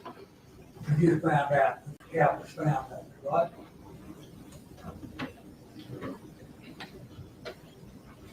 It could have went that way, yes. But you didn't find the baby yet. No, we did not find the baby.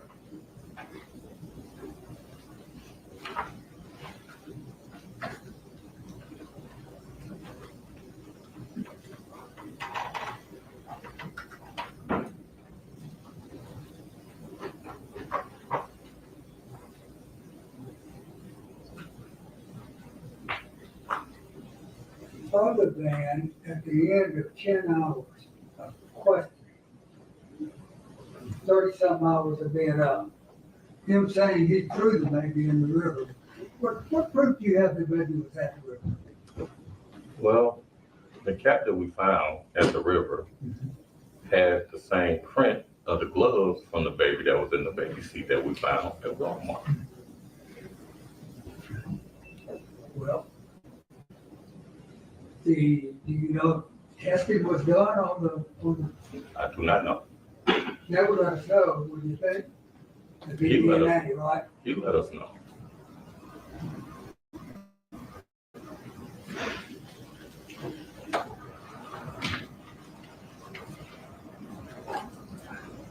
Couple other questions, John. Just have a couple things. He initially said that he shot Danielle because he didn't want the baby, right? Correct. Was that kind of early on in the interrogation? Yes. Then, some hours later, he says, what about shooting Danielle? It was an accident. It was an accident. That's later on, right? Correct. Accidentally shooting somebody is like way less bad than shooting someone intentionally, is that right? Correct. You guys didn't coerce him into improving his story a bit, right? No. He kind of came up with that on his own as time went on, is that right? I think he came up with the whole thing as time went on. I want to clarify one thing. Mr. Masters talking about 10 hours of questioning. You guys weren't questioning him for 10 hours. Correct. And I know it's not the Marriott, but he can sleep on the bench, and he was in fact sleeping on the bench, was he not? Correct. And at the end of that statement, because when we finished that sixth piece that we heard today, that was at about 7 minutes, I can't remember, 7-something minute mark, right? Yes. The rest of the time on there, are you guys questioning any more after that? No. For those last couple hours, you're just sitting there waiting to be booked or whatever. Waiting to be transported. Okay. No further questions.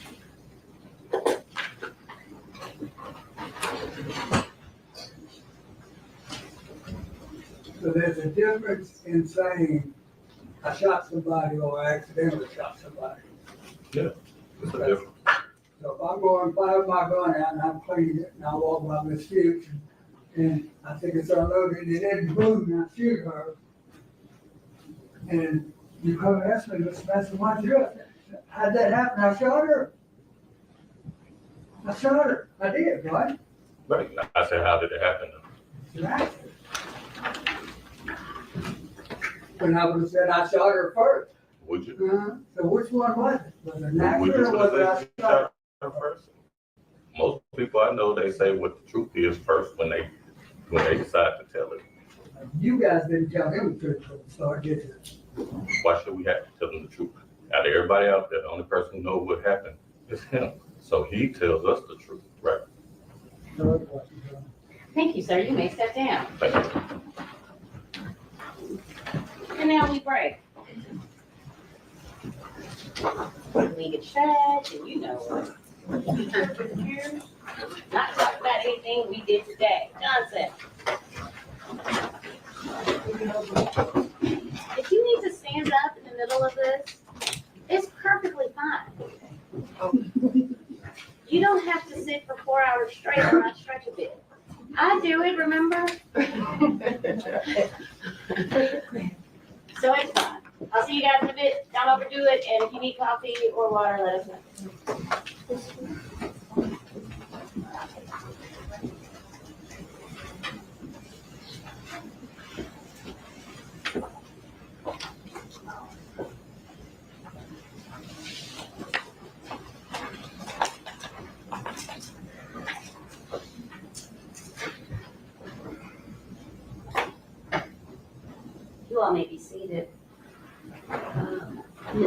checked on that situation yesterday, and I was assured that there will be security in place in the building tomorrow. The Sheriff's Department is well aware of what we have going on. And they are going to take care of us as they have all week and each and every day. Thank you. It is now 12:33. Let's report back at 1:42. 1:42. See you then. Thank you. What's that, recess?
Do you swear or affirm to tell the truth? I swear. Please have a seat, watch your step.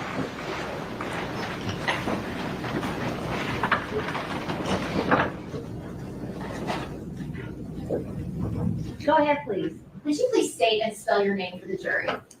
My name is Ronald Blake. That is Ronald. Last name Blake. And where are you employed? With the Hills Police Department. Do you want where I am now? Where are you or- currently assigned? Okay, I'm assigned to a Crump Station, Bravo shift. And where were you assigned back on February 2nd of 2022? I was assigned to Rain Station on Bravo shift. And tell the jury what Bravo shift is. At that time, it was the 7 a.m. to 3 p.m. shift. And what did you do when you were back at Rain Station as an officer? Were you a patrol officer? Yes, I was a patrol officer. Can you just tell the jury a little bit about what the responsibilities are of a patrol officer? So our responsibilities, of course, are to patrol our neighborhoods. We have what are called wards, assigned wards, where we answer calls for service as well as do traffic enforcement and self-initiated activities to try to, curb crime and, serve our community. So back on February 2nd of 2022, did you go out on a call at 5255 Elvis Presley Boulevard? Yes, ma'am. And what is located there?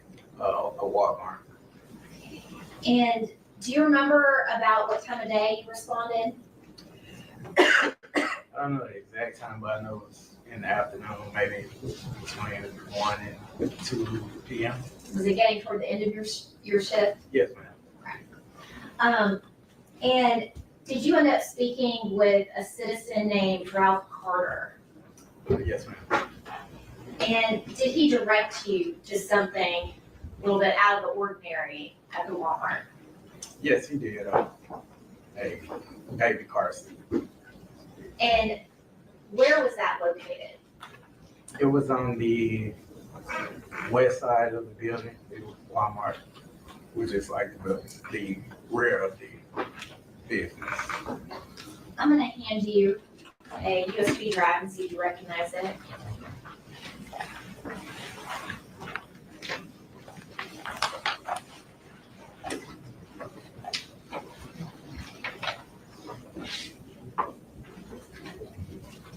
Yes, ma'am. When you responded to that call on that day, were you wearing a body worn camera? Yes, ma'am. And is that a clip from your body worn camera? Yes. Or it asked that that be the next exhibit, exhibit 115.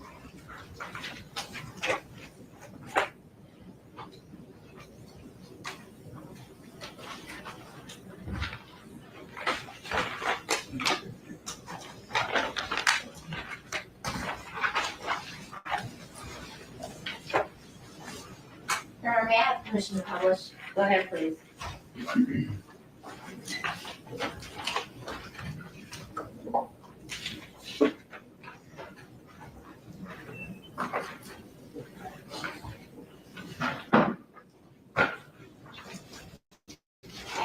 Officer Blake, what are we seeing? That would be me exiting my squad car. And I believe that's Mr. Carter directed me to where the baby car seat was. And where are we, as far as the Walmart, are we? At that point, we're at the rear of the business, as I said, on the west side of the building. And is Mr. Carter just explaining to you what he saw? Yes, ma'am. Now, what are you doing right now? At this point, I was trying to review because I think a picture was going around of the child that was missing, and there was a car seat that the child was sitting in. I was trying to compare the one that was in front of me to the one from the picture. Did it appear to be similar to you? Yes, ma'am. Now, First off, okay, we see some dumpsters here. Are those actually locked? Yes, And at some point while you're out on the scene, did it start raining? yes, ma'am. And did somebody cover the car seat with plastic to protect it? Yes, And was that to protect it till crime scene came out? that's correct. And did crime scene make this scene? Yes, ma'am. And did they actually take possession of that car seat? Yes, ma'am.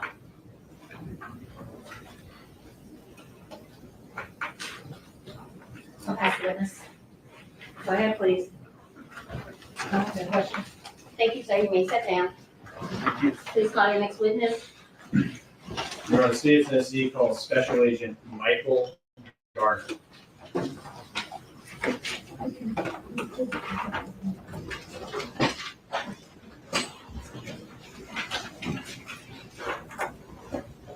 Special Agent Garner, come forward.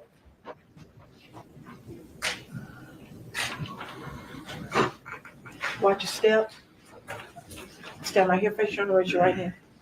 Good afternoon. Good afternoon. Do you swear or affirm to tell the truth? Yes, ma'am. Please have a seat. Watch your step. Yes, ma'am.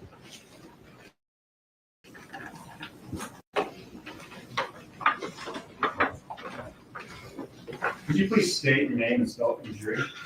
My name is Michael Garner, Michael Garner. Where do you work? I'm employed with the Tennessee Bureau of Investigation, TBI. Specifically, what is your job duty and job title? I'm currently assigned to the Digital Forensics Squad that's under the Cyber Crimes and Digital Evidence Unit with the TBI. As a member of the Tennessee Bureau of Investigation, do you go by Special Agent? Yes, that's correct.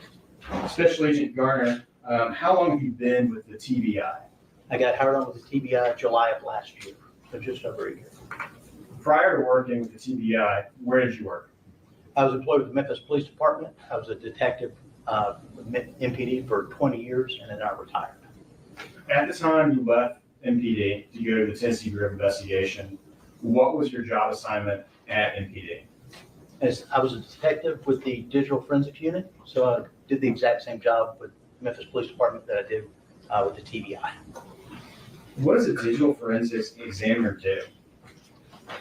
We receive evidence of anything that would have any kind of storage media on it.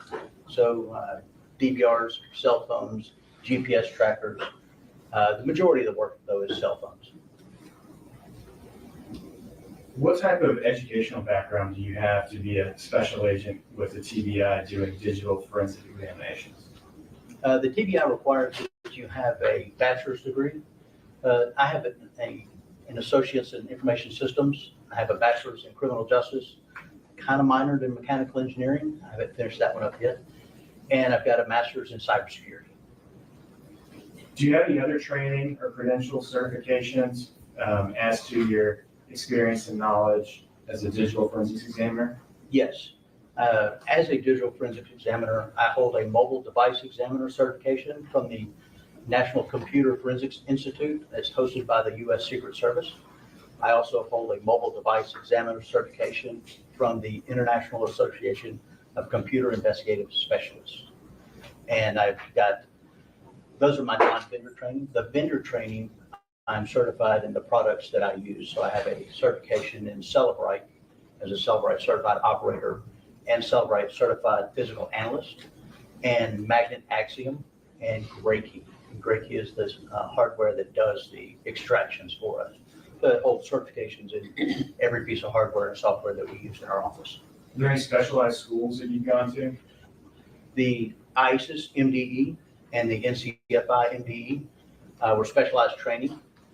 And then I just recently finished the NCFI Basic Computer Evidence Recovery Training, and that was 5 weeks. And I just received that at the end of August. You mentioned about a lot of the credentials that you have. Do you have to do anything to maintain those?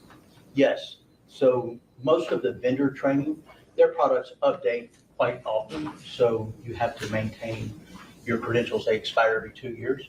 And I keep my credentials maintained through the vendors.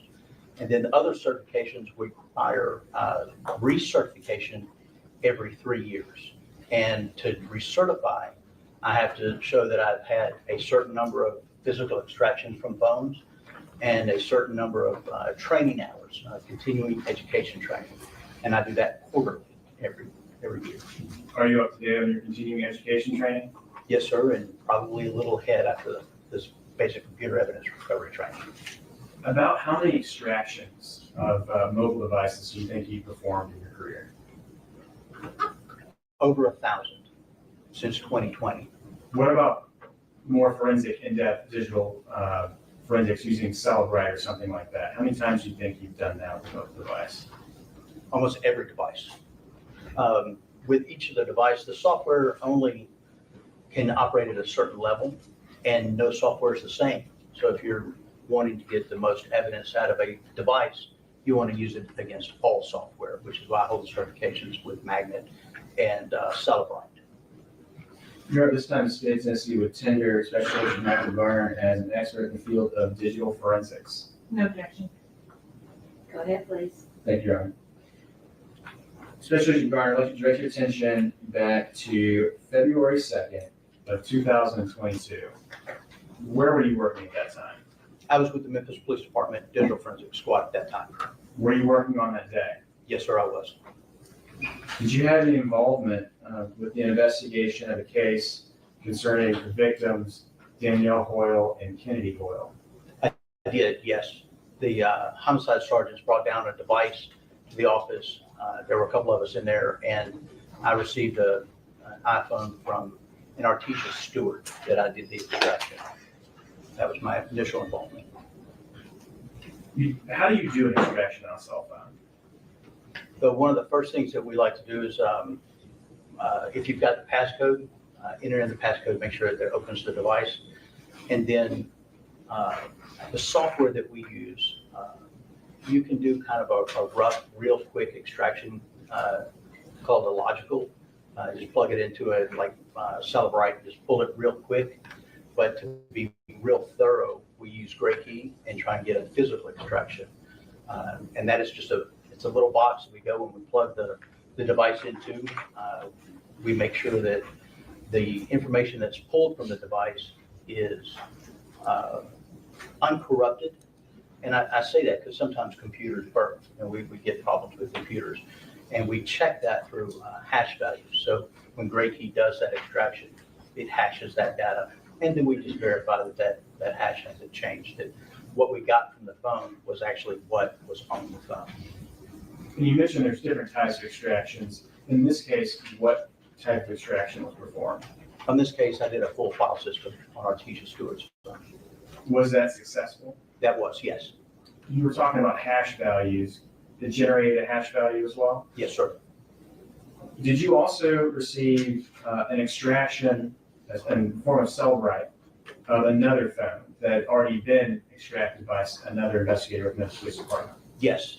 I had actually received what's called a UFED report. It's a Celebrite report that it took that raw data, which is all ones and zeros because the cell phone is a computer, and it translates it into human readable text so we can see what the device was doing, what was going on. And that UFED report, that's what I received. And to your knowledge, who did that phone belong to? Brandon Isabelle.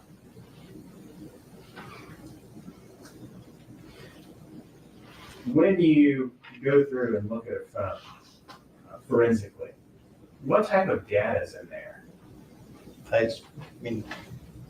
Pull your phone out of your pocket. It's everything is there. Your calls, your texts, depending on the apps you have on your phone, your banking information, media. And sometimes you just hop on the web and watch YouTube. So everything is on that device. And we can see everything that the phone reports, we can see. Does it also enable you to see even just things within the software, the system settings on the phone? Yes. May we approach for just a moment? I'm sorry. Pardon me, Yes, ma'am. ladies and gentlemen.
did you review specifically? What did you look at in those phones? Initially, I was only asked to look at location information from Brandon and Isabel's phone. And then later was asked to review call logs between Brandon and Danielle, Brandon and Artesia, messages between Brandon and Danielle, Brandon and Artesia, and web history searches that were conducted on the phone. In looking at all this data, did you generate a report in the form of a PowerPoint? Yes, sir, I did. And I requesting permission to approach to pass a document. Go ahead, please.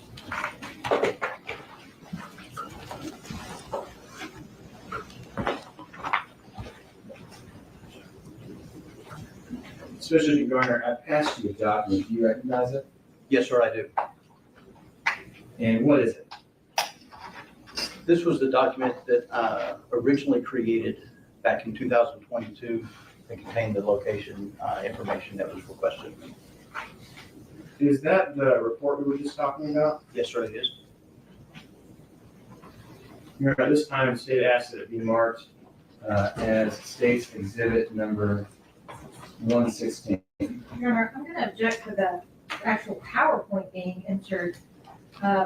This is not a report, this is a PowerPoint. As a demonstrative exhibit, I have no objection, but to actually be entered as an exhibit, I think that it contains information that is more than just the report. Your Honor, he testified that he looked at phones, found different data, and generated a report in the form of PowerPoint format that's been printed out. This is what he found in the phone based on his experience, and it's an expert report, Your Honor. It was provided to defense as well, and pursuant to the rules of evidence, the state is asking to admit this as into evidence as an expert report. Overruled. I'll allow it, exhibit 116. Expert report provided by Special Agent Garner.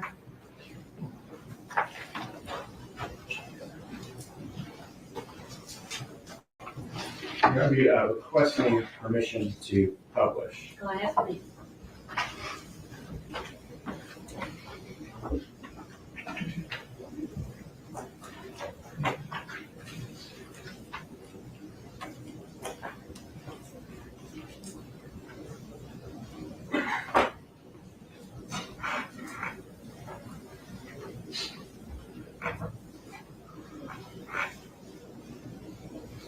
I may also pass to the witness a digital laser pointer.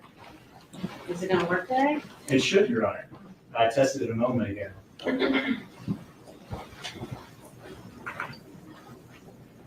And especially if you turn that top button, if you press and hold, that will be the digital laser pointer. The bottom to control the slides. Looking at this first slide, is this just the cover page of your report? Yes, sir, it is. And what about the second page? This was just kind of the explanation of what was going to be following in the report. Sergeant Boyd had asked me to prepare the locations information just so he could review it, and that's all that is. Moving forward to the third page. So over this, the purpose of this presentation of my report to Sergeant Boyd is just kind of an overview of the homicide cases. It was relayed to me.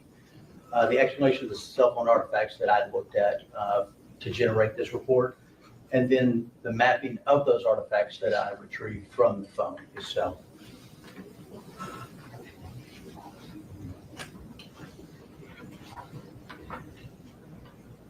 What do we see here in this slide? Go ahead. And from what Sergeant Boyd had informed me was that on February 1st, 2022, Danielle Hoyle was found by uniformed patrol officers while on patrol. She had been shot and was lying in the mud beside her car. That was the information that was given to me. The location of the incident was Levi Road, west of Sedgwick Road. And I took the location incidents based on the GPS of that reporting officer's PDA while writing the report. So it's not actually the homicide scene that you see pinned in my report, but where that officer was sitting while he was taking that report. And that's where I got that location information from. Sergeant Boyd had given me a search warrant that was signed for the extraction of iPhone 11 belonging to Brandon Isabelle. He actually provided that to Sergeant Bledsoe, not to me. Sergeant Bledsoe was in my office. The locations were exported from a Cellbrite UFDR report and was completed by the Memphis Police Department's Digital Forensic Unit. That was completed by Sergeant Bledsoe. I took that report to generate the locations. The time frame Sergeant Boyd asked for was midnight on February 1st, 2022 through February 2nd, 2022 at 7 a.m. That was the time frame he initially asked me for. Is this a photograph of the area where the homicide occurred? So that is the corner of Sedgwick and Levi Road. That's where the police, the patrol officer was sitting as he was taking that report. So that's the pin on my, that's from Google Earth. I placed a pin right there showing where the officer was sitting to, I guess, kind of anchor my report right there. And to be clear, Special Agent Garner, throughout here, there's some Google Earth images, correct? Correct. Those are not aerial photographs taken on February 1st of 2022, correct? That's correct. They're Yes, sir. just photographs from Google to give a geographic reference? Yes, sir. Okay. And this is showing geographically where the homicide scene is, and that's what that red pin is? That's that red pin. Yes, sir. And will we see that red pin kind of throughout your report? Yes. Moving forward, significant locations. What is this? So the database that I looked at inside the phone is referred to as significant locations. This database is where the phone stores any kind of GPS location that it receives. The device is always trying to figure out where it is. It bases on its location and it compares it against a cell site list that it also downloads. So as you're moving across the city, it knows where you are, but it also compares you to the cell site list so it can find the closest available cellular network tower to provide you with the best service possible. It also can do some advertising ID stuff because the device is always looking to see where it is. And this database that I pulled the locations from is that database, the most reliable location information from a phone, from an iPhone, I should say. So can there be different types of location information on an iPhone? Absolutely, yes. But we're looking specifically at the one where it is communicating with the satellites to see where it is. Yes. Is that necessary for the phone to function properly with communicating with the towers? If it wants to communicate properly, yes. And if your phone did not communicate properly, you would not buy it. So yes, And so that's the data you're using here. that is correct. What is this? So you can't really see this, but this is the device information. This is a screenshot from the UFDR report that I received from Sergeant Bledsoe. And what I did was just the device, the UDID, and then right down here, if we can move forward one. What's highlighted right there in that red circle is the device IMEI, the International Mobile Equipment Identifier. When I extracted the locations and I uploaded those locations into a piece of software called CellHawk, that's how that device was listed in that software. And I'm showing that the device that I had and that locations that I uploaded, they're from the same device. So the IMEI, is that unique to every individual device? Yes, It's almost like a fingerprint. it is the phone social security number. Yes, And so that was the phone social security number or the phone IMEI for Brandon Isabel's phone. yes, sir.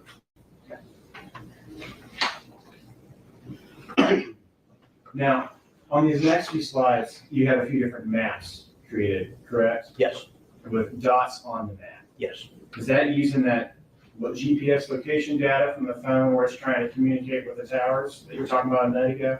yes. And to map it, did you have to use some type of application to make it all appear neat on a map? Yes. So I exported the GPS locations from the UFDR report. it'll create a report from itself.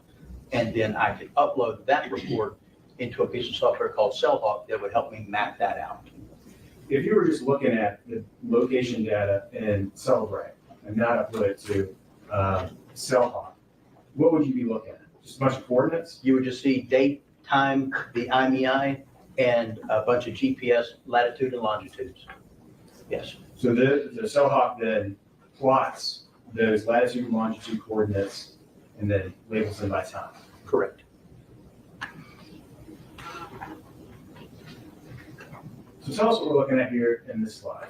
So right here, this from midnight to 7:55, I cut out a lot because the device did not move, and it was concentrated right there at the Regional One Health downtown Memphis. And this little call out right here, that's at 7:55. That's just showing that the device has finally left that cluster of dots and is leaving that area. That's the only reason that call out is right there. Regional 1, that's a place that some people call the med, The right? med, that's the hospital, yes, trauma center. So when we're looking at these dots, right, they're kind of all over the map in certain areas, right? But there's really a cluster there at the med. Yes. What does it mean when you see a darker clustering of dots? So those are just the dots that are overlaying each other, just compounded. So the lighter the dot, there's probably just one marker there, but the darker, the more overlay of the dots. Just dots are just stacking on top of each other, getting Yes. darker. Yes. And then I think you kind of pointed this out a second ago, but the box you have down there at the bottom, I think there's a yellow dot that the arrow of the box is pointing to. Yes, Is that showing us a particular location at a particular time? correct. Yes. What's the significance of that particular box on that dot? That's just that at 7:55, that device was no longer within this cluster of dots. So just carrying your eye that the device is leaving that area. It's on the move. It is, yes. Moving to the next slide, what are we looking at here? So this is the route overview for the next timeframe, which we'll see on the next slide. But that green, that's the start, that's the hospital downtown, the med. And then where the device stops, out East Memphis at near Poplar and Estate. So just tracking your eye that it started here and then comes down and across Interstate 240 back up to Poplar. So we're just kind of help your eyes know where the device started and where it ended. So in drawing this line, are you tracing the location dots as they're going down the road? The software is, yes. Okay. And so this is the route that the phone took. That's correct. To get from the green triangle, the starting point of the med, to the red octagon stop sign looking symbol there out east. Yes.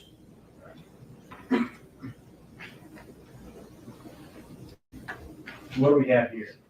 So this was, this is the area where the red stop sign was, where the device stopped. And so it left the downtown area at 7:55, and at 8:17, between 8:17 and 11:02 a.m., that cluster of dots is where that device was.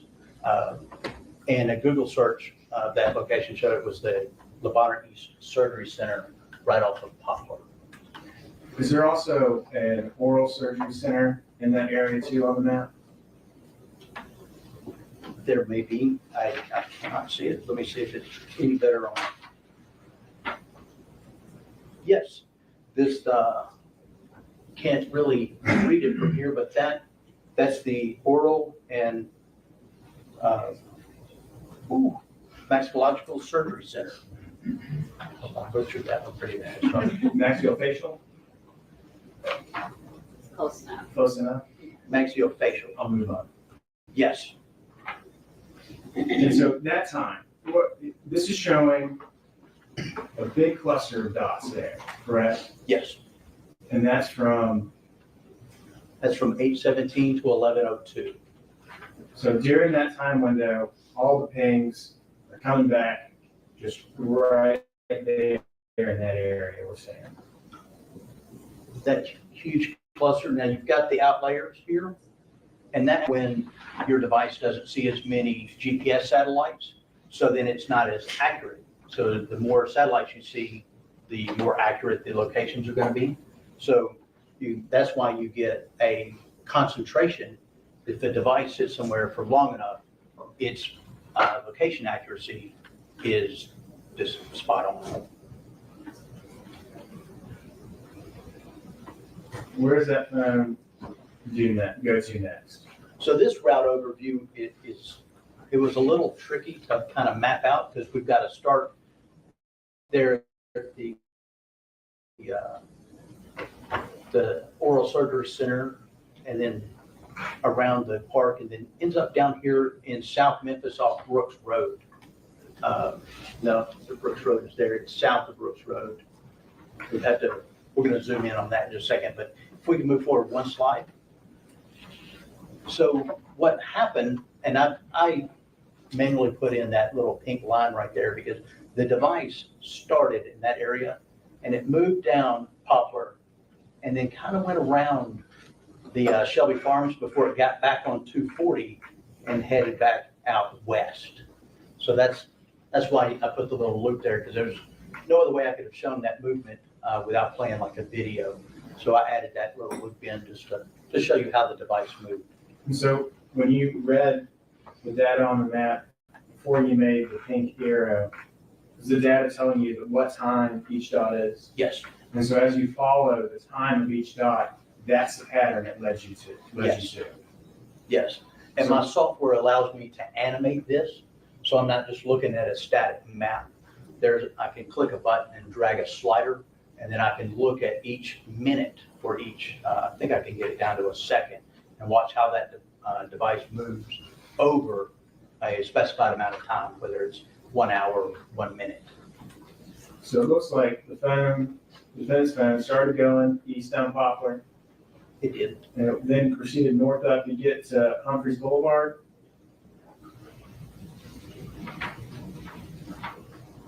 Yes, Humphreys Boulevard. Then went north on Germantown. Humphreys there, north on Germantown, then west on Walnut Grove, back to 240, and then south. And just took that 240 loop all the way down to the Brooks Road area. Yes, sir.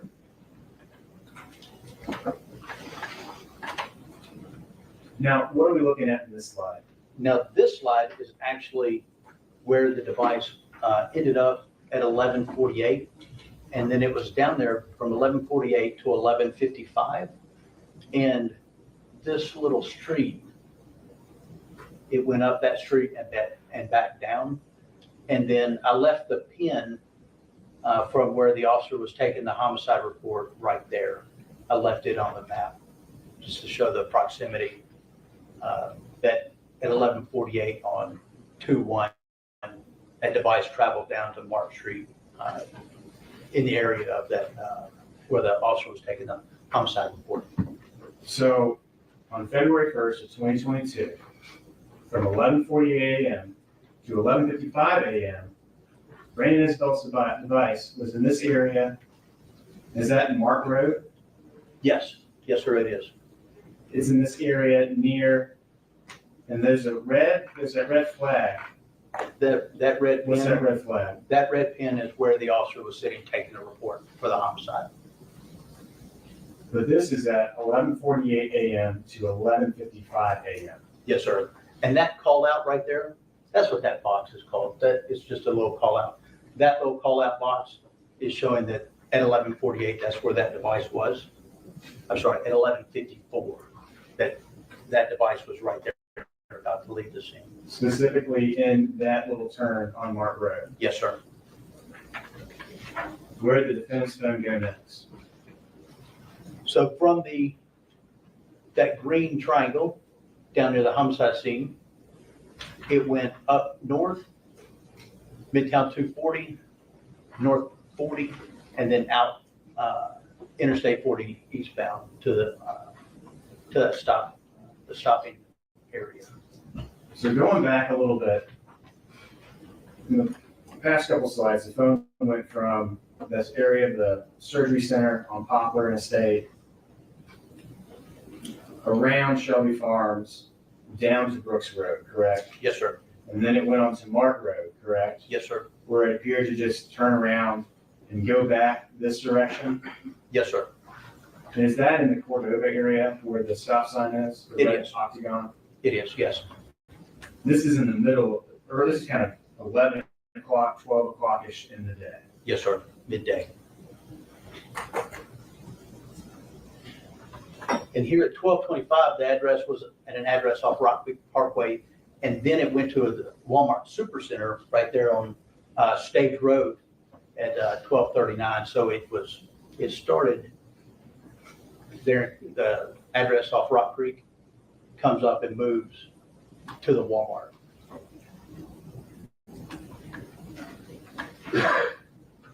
So it went to the address off Rock Creek and then arrived at Walmart by 12:39? That call out box there,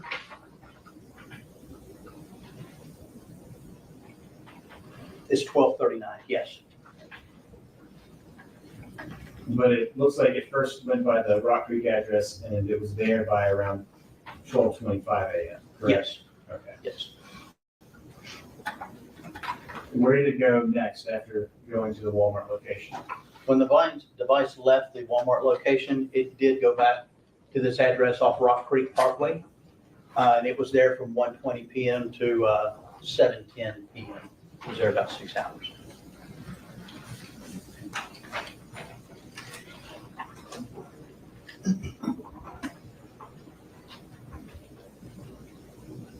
And that at 7-Eleven, that device then leaves that address on Rock Creek, which of course is the start of the green triangle. And then it just heads south to an address off of Walnut Grove to the Octagon there. There at the top of the screen, there appears to be a kind of blue aqua colored pin next to the green triangle.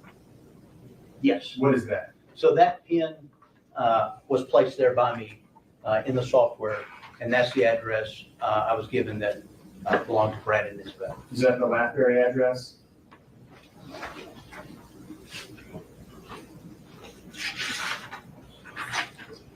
Actually, I cannot read it on this slide right here. It is too small. Going back to though, looking where the stop sign was, going back one slide. Yes, Is that pin for the address for Brandon Isabel in this area where the cluster of the blue dots is? yes. That pin was, and I removed the pin so as not to cover up the cluster right there.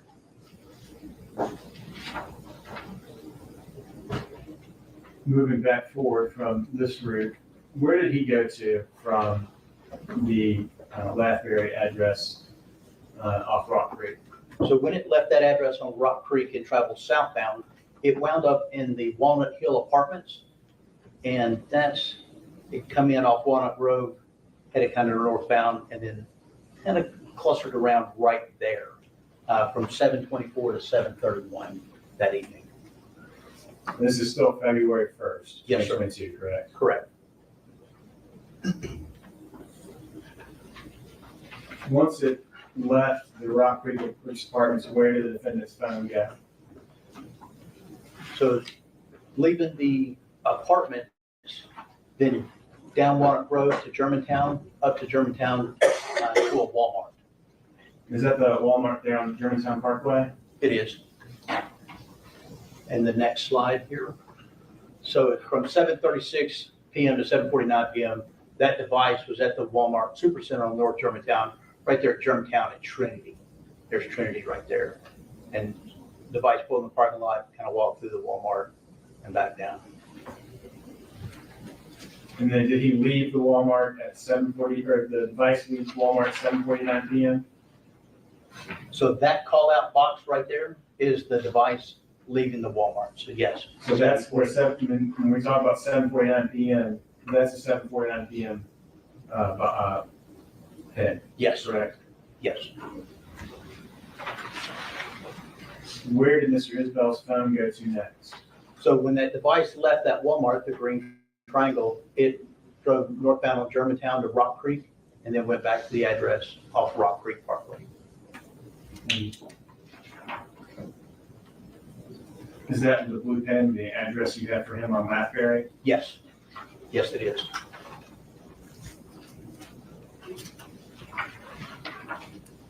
And then from 7:58 PM to 8:05, that device stayed at that address. Did you put a green pen there in this photograph? I did. What's that green pen? I changed the color of the pen and labeled it Isabelle's house. So Brandon Isabel's phone went back to his house, was there from 7:58 PM to around 8:05 PM in the vicinity of his house. Yes, sir.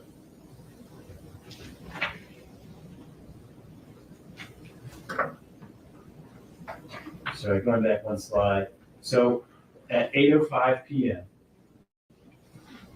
where did Brandon Isabel's phone leave home and go to? So at 8:05, it left the green triangle. We're going to start there, up to Highway 64, State Road, down Interstate 40, southbound, then westbound 240, back down to an address down off Brooks Road. That's where the red outcome is. This is the second time we're coming back today, on that same day, February 1st of 2022. His phone is coming back down to the area of Brooks Road. Yes, sir. Specifically, where on Brooks Road does this phone go to at 8:32 PM? At 8:32 to 8:51, the device was at a Matco at East Brooks Road and East Rosetta Circle at Matco right there. How long was the phone at the Mat Cap? It showed just under 20 minutes, 19 minutes. Where did Brandon Isabel's phone go from Matco at Brooks Road? Oh, we see it starts here at the green triangle from the Matco down Nancana, and then it comes down, I think that is Lakeview. And then from the slideshow that I could do with the mapping, the device actually passes and then it drives up and down Neely and then comes back right there on Sedgwick. So that's there, Levi and Sedgwick, right near where you have the red pen for the homicide scene? Yes, sir. And there's a darker cluster on Levi right before Sedgwick, correct? Yes, Is that the cluster we're looking at now? that is that darker cluster of dots right there. What time is Brandon Isabel's phone on East Levi Road, just there next to Sedgwick, on the night of February 1st of 2022? The device showed the locations was there from 9:02 PM to 9:17 PM. In this particular photograph, do you have a certain point flat? So this was the time, and I thought it would show up a little bit better here, so my apologies. But that is the location hit for the 9:02 PM. So it shows him being there from 9:02, and that's the point for 9:02. What about the point for 9:17? And this is the location for the 9:17 hit, right there. That little, you can't really see it, that blue circle I have highlighted yellow, it's not showing up on the presentation very well, but at 9:17, that's where it was. And that cluster of circles we see, time-wise, they fall there between the 9:02 and the 9:17. Yes, sir.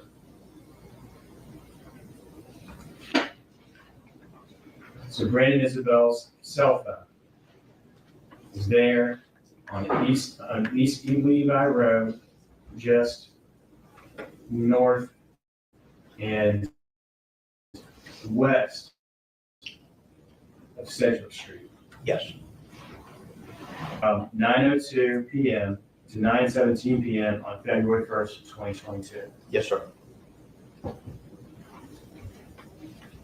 When does Mr. Isabel's phone leave the area by- of the homicide scene? By 9:23, the device is leaving the area of Sedgwick and East Levi, and that's the location hit right there with the call out. There's the cluster of dots we were looking at, and then that's the next hit at 9:23. So at 9:23, this phone is going back up Lakeview Road, heading kind of northeast, Yes, sir. away from the scene of the homicide. Yes, sir. The scene where Danielle Hoyle was found shot to death, correct? That is correct.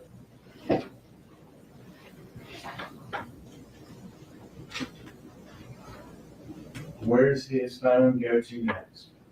So we start down here at the green triangle, and it heads back up onto 240, back out to Interstate 40, out to the Germantown and State Road area.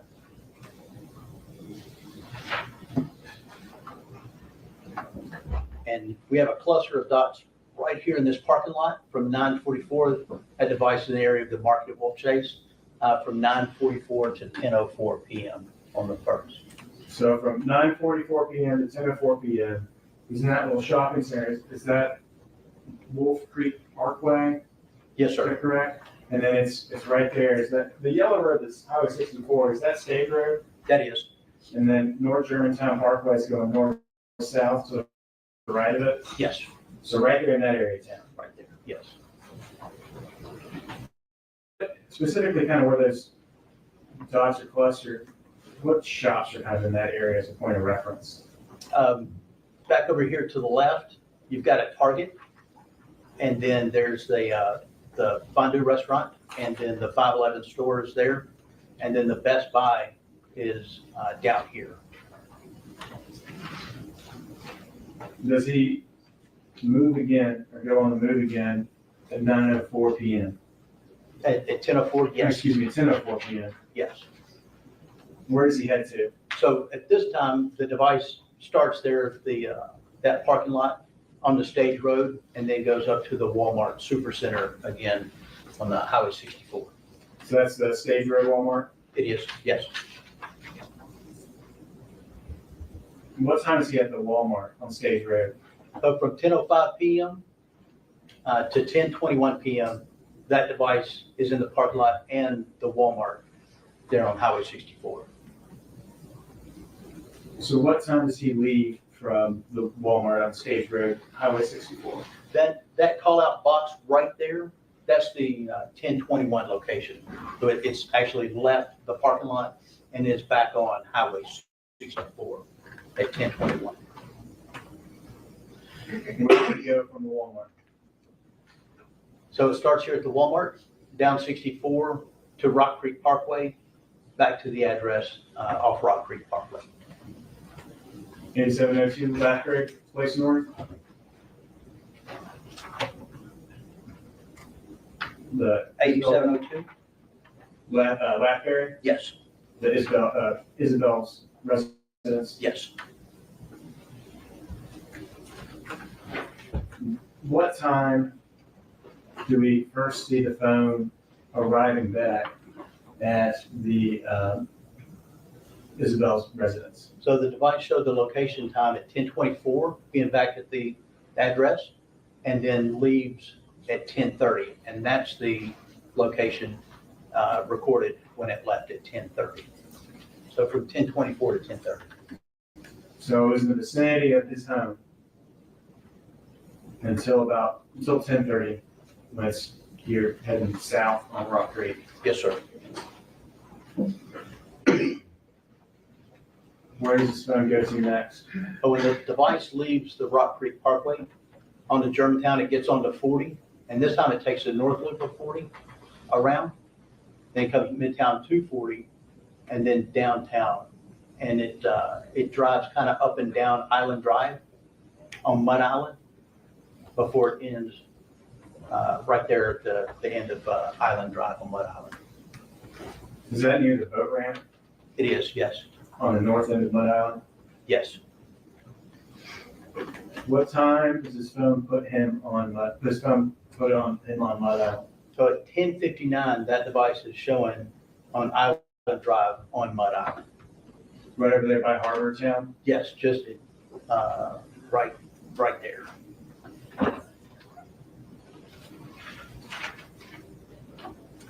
Now, the dots here, where they go up and down, and there's a couple in the river there. Can you kind of explain what we're looking at here? Yes, so between 11 and 11:20, the device is actually driving up and down Island Drive, back and forth. And you see that just the cluster of dots where it's overlaying. And then the dots that are hidden in the river, that's when the device is just not getting as many satellite signals as what we were seeing there on Island Drive. But the majority of that clustering is following Island Drive, and then the road, is that North Mud Island Drive that goes kind of northeast away from the top of Mud Island? This road here at the top, that is North Mud Island Drive, yes. And is there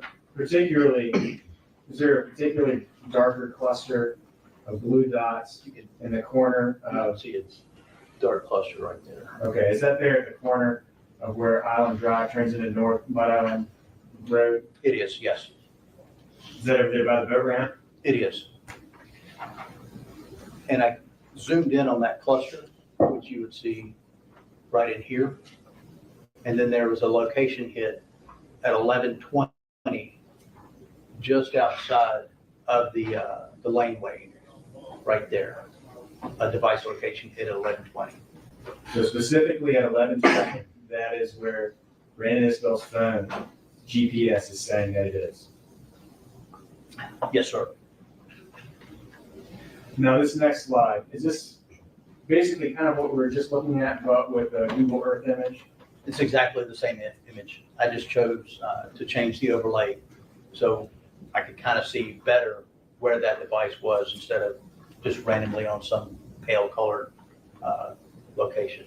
And to be clear, this isn't a photograph from February 1st of 2022, right? That is not. This is a Google Earth image from Google Earth that you're using for demonstrative purposes, correct? Correct, yes. So that's not what the water level looks like or the shoreline on No, that sir, day. not at all. So looking at this point, what is it next to in this photograph where the actual highlighted location is? What is it next to? Yes, can you please describe for the jury what is next to this highlighted point? So you've got a gate blocking the drive here, and then the pedestrian walkway. And then this is the boat ramp and the boat ramp parking area here. And I have the pin dropped for boat ramp right there. I added that into the software. Could you please point out where the Wolf River is in this photograph? The Wolf River is here, where it enters the Mississippi River right there. So is that the Mississippi running on the right side up and down? Mississippi. Left side up and down. And then Wolf River there. And what was that time again for the point that is highlighted there? 11:20 p.m. on Okay. 2/1. February 1st, February 2022? What time does Brandon Isabel's phone leave Mud Island? At 11:27 p.m., the device is crossing the A.W. Willis Bridge, leaving Mud Island, 11:27. Where does he go from there? So I have the green start there near the boat ramp. It brings 240 south to 240 again and down, that's Neely,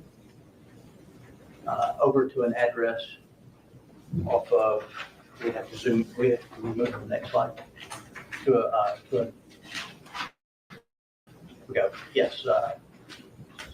It rains in US Highway 51, the device winds up at a Walgreens at 11:51 p.m. So it went from downtown Memphis to this Walgreens off Rains. And US I-51, is that Elvis Presley Boulevard? Yes, yes, that is. So this is that Walgreens there at Elvis Presley Boulevard and East Range Road. Yes, the mapping software shows that it's US Highway 51 and then East Range right there and the Walgreens right there on the corner. Yeah, So- Elvis Presley and Range. What time is his phone first showing up near the Walgreens? It's 11:51 p.m. is the first location hit, and the last location hit was 12:11 a.m. on the second. And the 12:11 a.m. hit, is that the highlighted one with the box you have down at the bottom? Yes, that is. So where does Mr. Isabel's phone go next?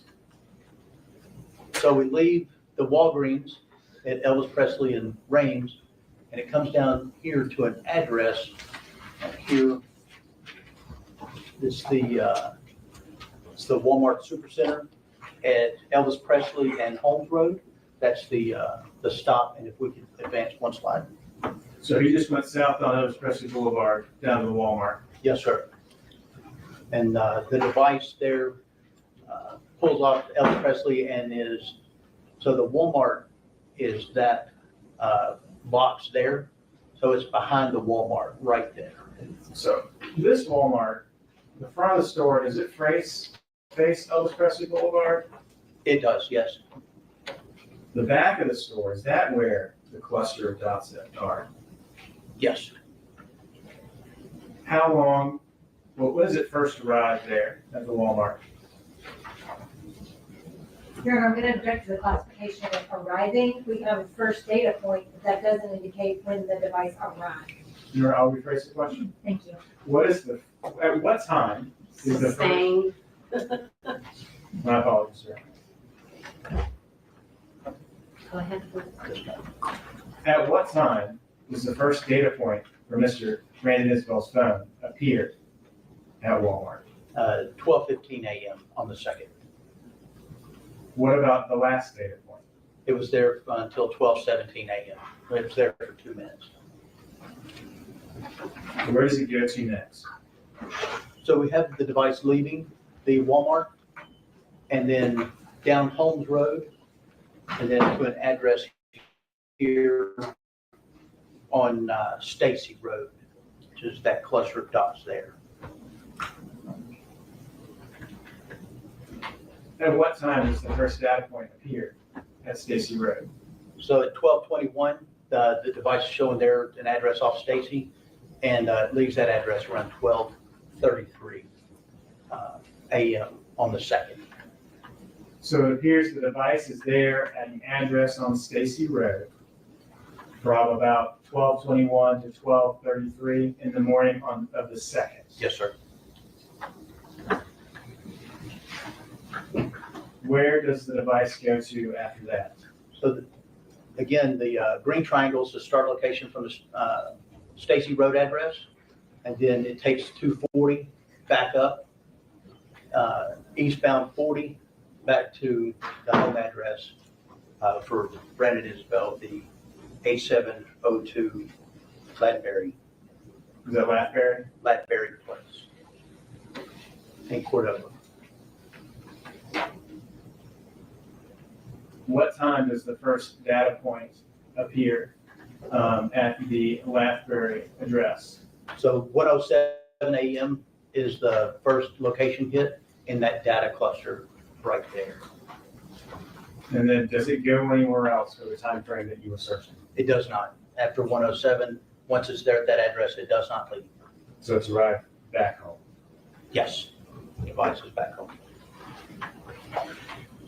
Now, as we were just going through all of these, and I'm going to go back one slide, these dots pretty much trace road directions almost exactly. Yes, Is that sir. correct? So the GPS data on the phone, where the phone is searching it for its location to talk with the towers, that shows the accuracy of that GPS location as far as, let me rephrase the question. It follows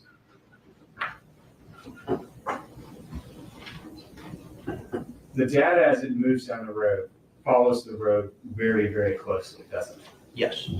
And Objection it's, to leading. Your response, I'll rephrase the question, Your Honor. sustained.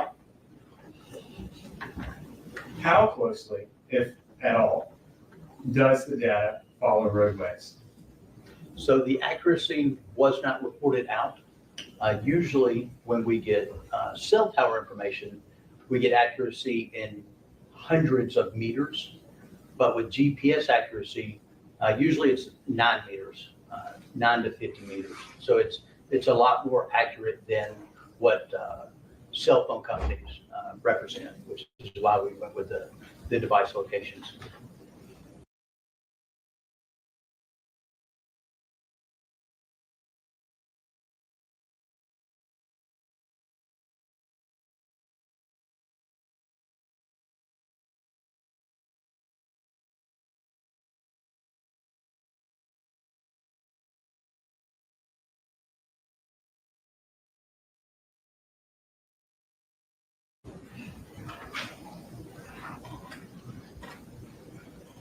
Now, this slide here, what is it talking about? So this was just a summary of what we just looked at. I mapped out the location information from that iPhone 11 Pro Max that was belonging to Brandon Isabelle, and I uploaded those locations to a web-based tool, Cellhawk, to map those out so we could see them on a map instead of just looking at a bunch of numbers in a spreadsheet. Total, there were 6,622 location markers pulled out of that device for that requested time frame. And Sergeant Bledsoe used Cellrite Physical Analyzer version 7.63.0.126 to generate his UFDR report that I used to pull the location information from. And I used Cellhawk version 8.4.23 to map it out so we can look at it.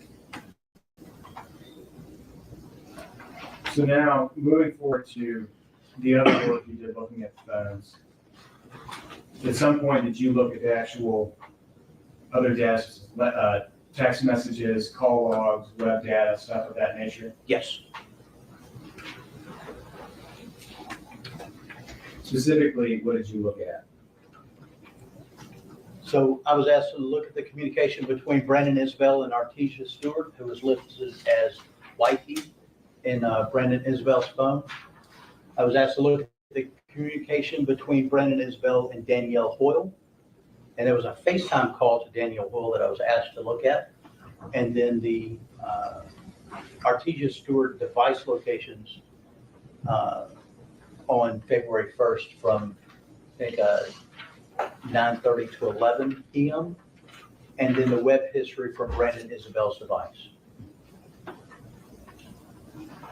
Let's talk about, how did you start when you were looking at Brandon Isabelle's phone, specifically for communication with Artesia Stewart? The Cellrite report makes it very easy for what we call jumping points. And one of the jumping points is messages or calls, or it's a little box that you can click that will take you to that information to start looking at it. So it's very, very simple. So here, did you filter down to communications involving a certain individual? Yes. So from what was requested, we were looking at the communication between Brandon Isabelle and Artesia Stewart. And this is a screenshot from the UFED report that Sergeant Bledsoe created that I had. And then this is the same screenshot from the UFED report that I created for Artesia's phone. And you can see that the Apple ID used on Brandon Isabelle's device, and then the phone number last used, the MSISDN is the phone number. And then, of course, Artesia Stewart's Gmail and the phone number there. What was Mr. Brandon Isabelle's phone number? It's 901-340-4649. And Ms. Artesia Stewart's phone number? It was 901-896-5848.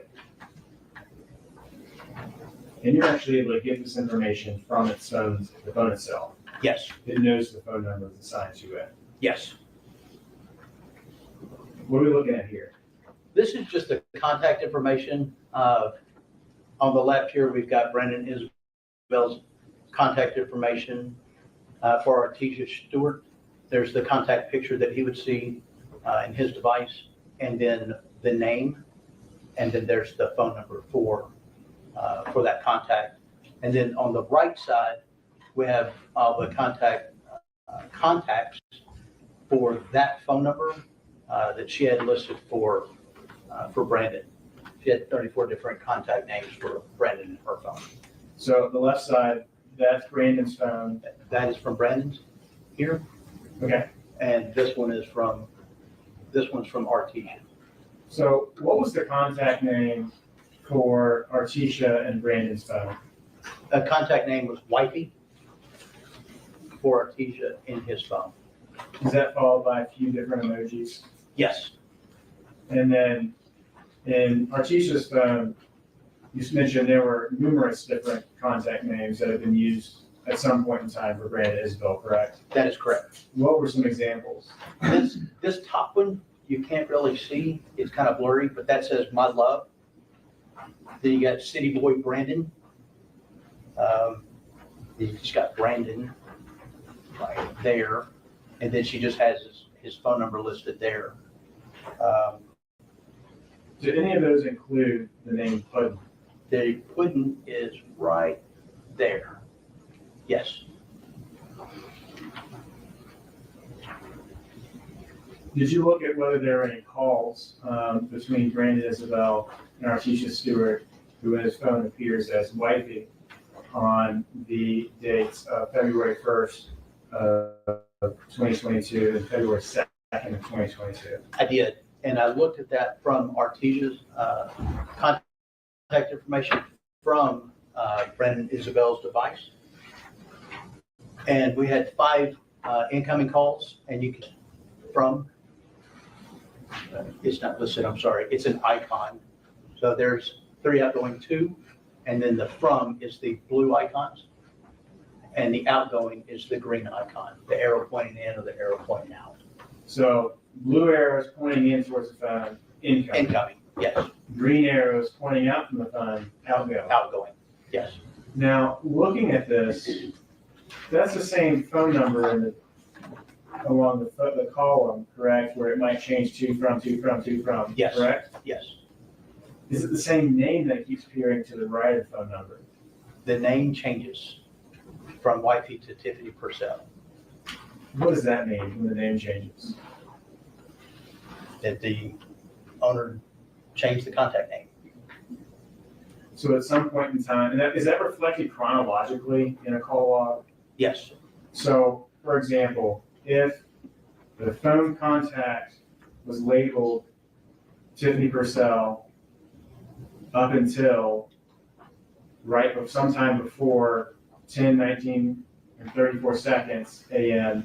and 10:09 56 seconds a.m., there was a change at some point in time? Yes.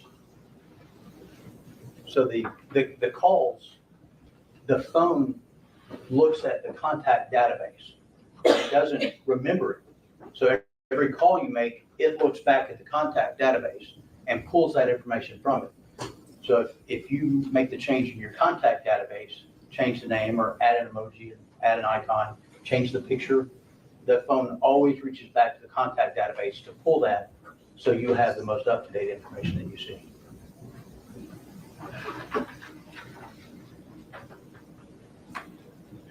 And so this is looking at Brandon Isabel's phone, correct? Correct.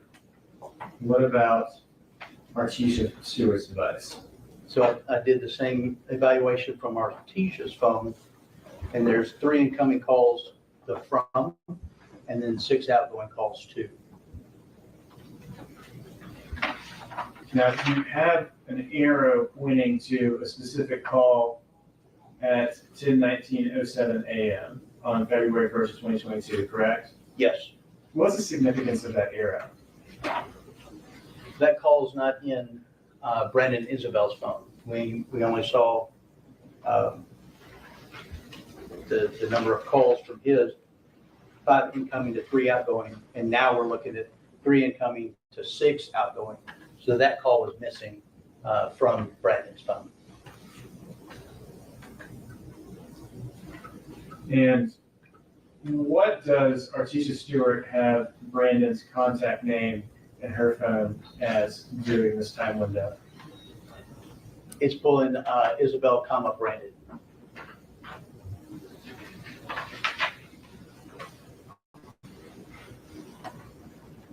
Did you also look at the, actually, let me move back, put a pin in that for 1 second.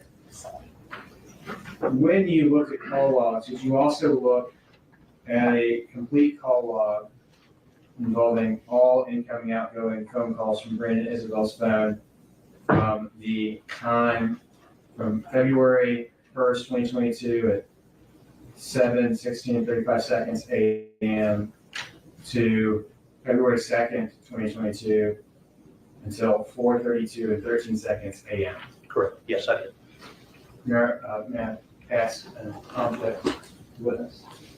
An object for your document? Documents, Your Honor. Okay.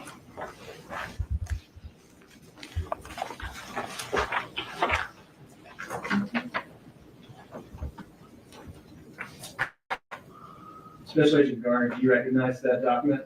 Yes, What is it? this is another report generated from the UFDR report, just from the call logs from that. And so that shows all the calls in the log on Brandon Isabel's device during that time window. Yes, Here, this time I ask that the call log be entered into evidence as states exhibit 117.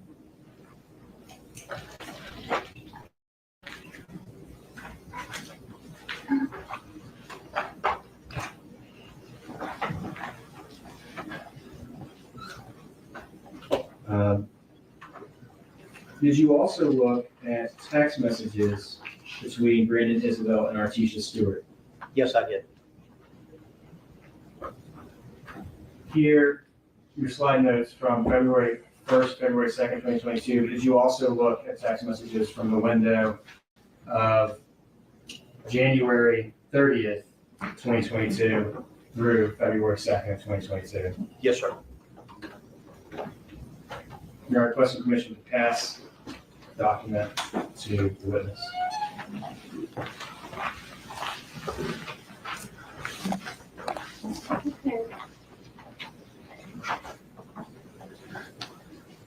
Special Agent Garner, do you recognize that document that's been passed to you? Yes, this is a kind of a specialized report, and I say that all it is was between two persons from the entire phone, from between Brandon Isabelle and Artisha Stewart. It's just a report of their conversations on there. Here at this time, state has to be marked as exhibit number 118. Mayor, may we break? Sure. Anybody need a break? We're gonna let them break, because we don't know how long this is gonna take, am I right? Choose the excuse, please, and no All right, it is 3:09, can I see you back? 3:20? Thank you.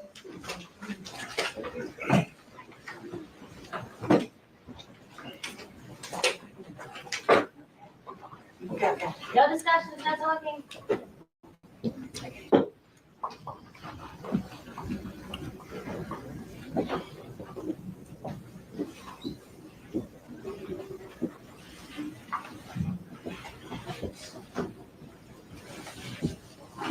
Special Agent Garner, you are free to step down. And that discussion, no, you want, Yes, ma'am. you are still on. Stay there. Thank you. You still want to approach, or since they're out? Since they're out, we can do it from here. Your Honor, I would just object to the admission. Wait. Yeah, I think. Still a little bit of that though.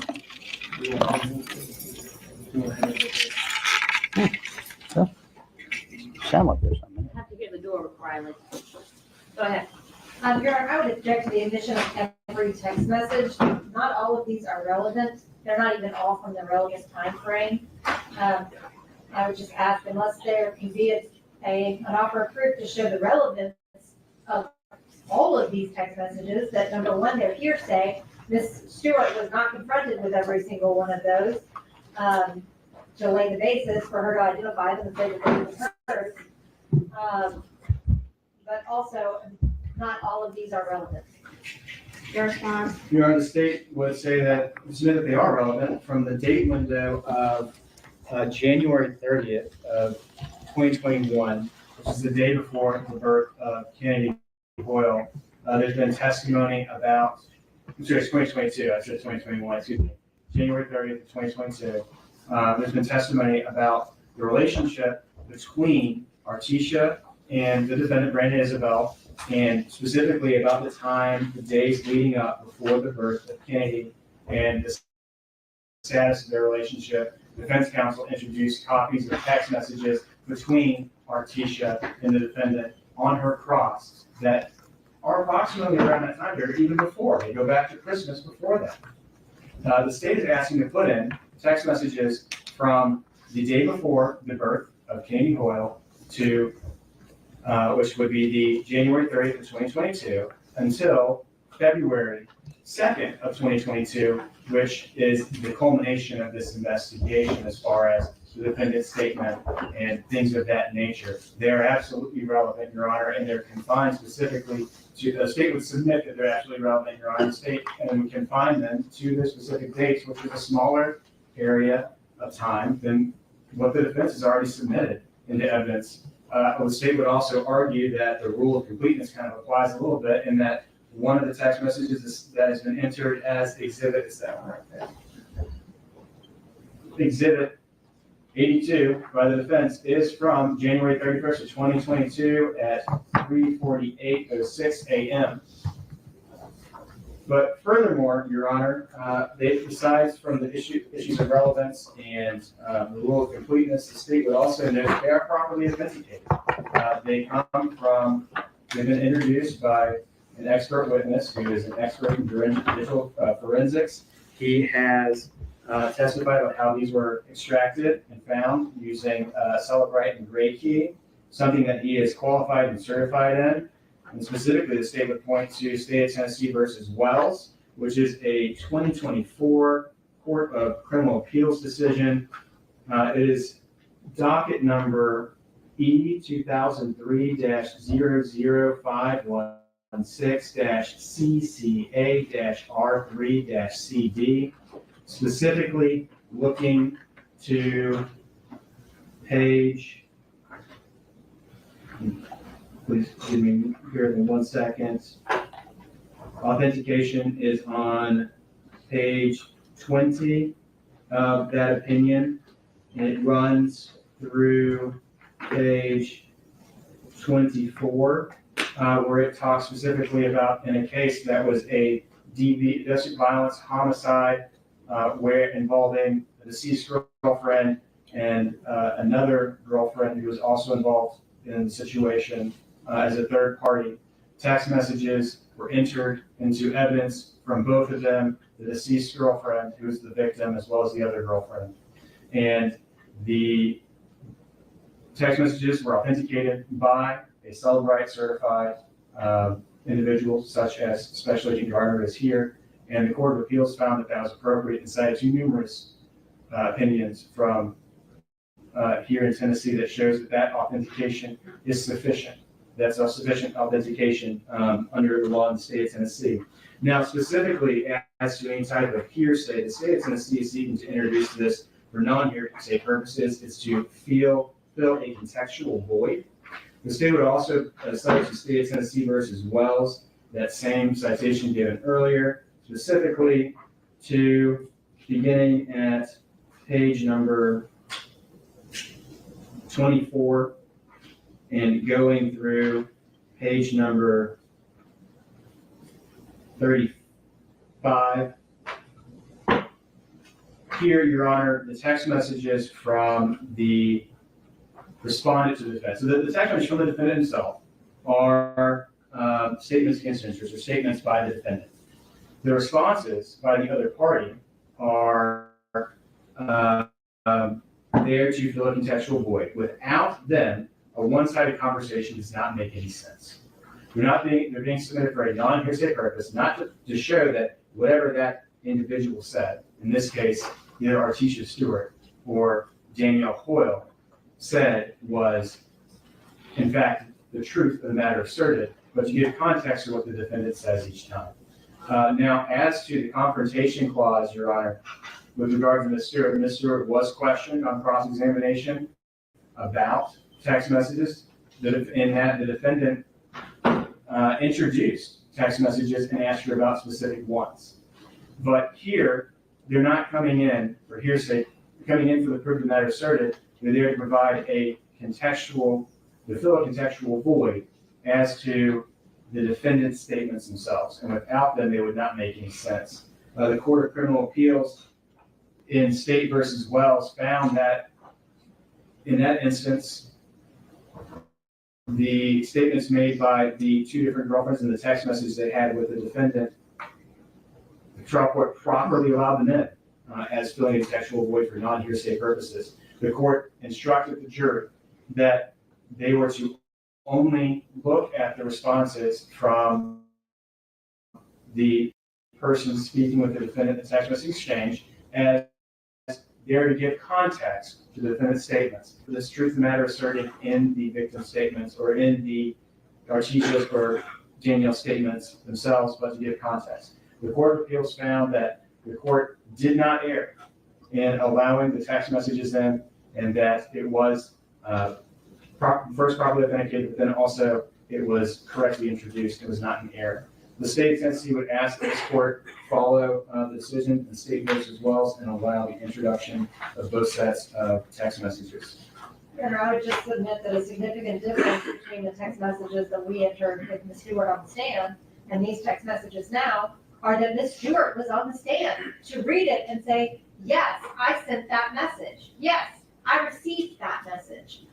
Whereas with all of these, we don't have a person to do that. And with all of these, we don't have, number one, we don't find that every one of these is relevant to anything, whether that be context or otherwise, most certainly not an issue before the jury. We don't have any authentication from a person who was a party to say, yes, I sent that or I received that. We don't have the ability to cross-examine about every single one of these text messages. The sheer volume is, in and of itself, probably going to be confusing for the jury and trying to get back there if they're supposed to look through every single exhibit. You know, being able to siphon through 355 pages of text messages that do not have anything to do with what happened out at Levi and Sedgwick or on Mud Island. Your Honor, I would just submit that these have questionable relevance. They are hearsay. They have not been properly authenticated by a person sending or receiving them, and that they are in violation of the Confrontation Clause. The state would just briefly note that as far as authentication goes, they have been pulled from a device that belongs to the defendant by a person who is qualified in using Cellbrite and Gray Key. The court heard earlier testimony about his credentials. State versus Wells, as well as other cases, note that that is sufficient authentication. Other cases include State versus Robert L. Cody, Criminal Court of Appeals, December 28, 2026, where the citation notes that police officer testified about his training and certification in using Cellbrite technology for the extraction of data from a cell phone. In the present case, and his identification of the extraction reports, and that's a note where the court, it's a citation to the point the court had made that this court has held that Cellbrite data was properly authenticated in cases which involve similar foundational testimony as that received in the present case. It goes on to cite other numerous cases in this opinion, Your Honor, that it's the uniqueness of the extraction from a phone that creates the gospel authentication here, Your Honor. It's showing that these were communications between two devices, between the defendant's device and between Artesia Stewart's device, and vice versa.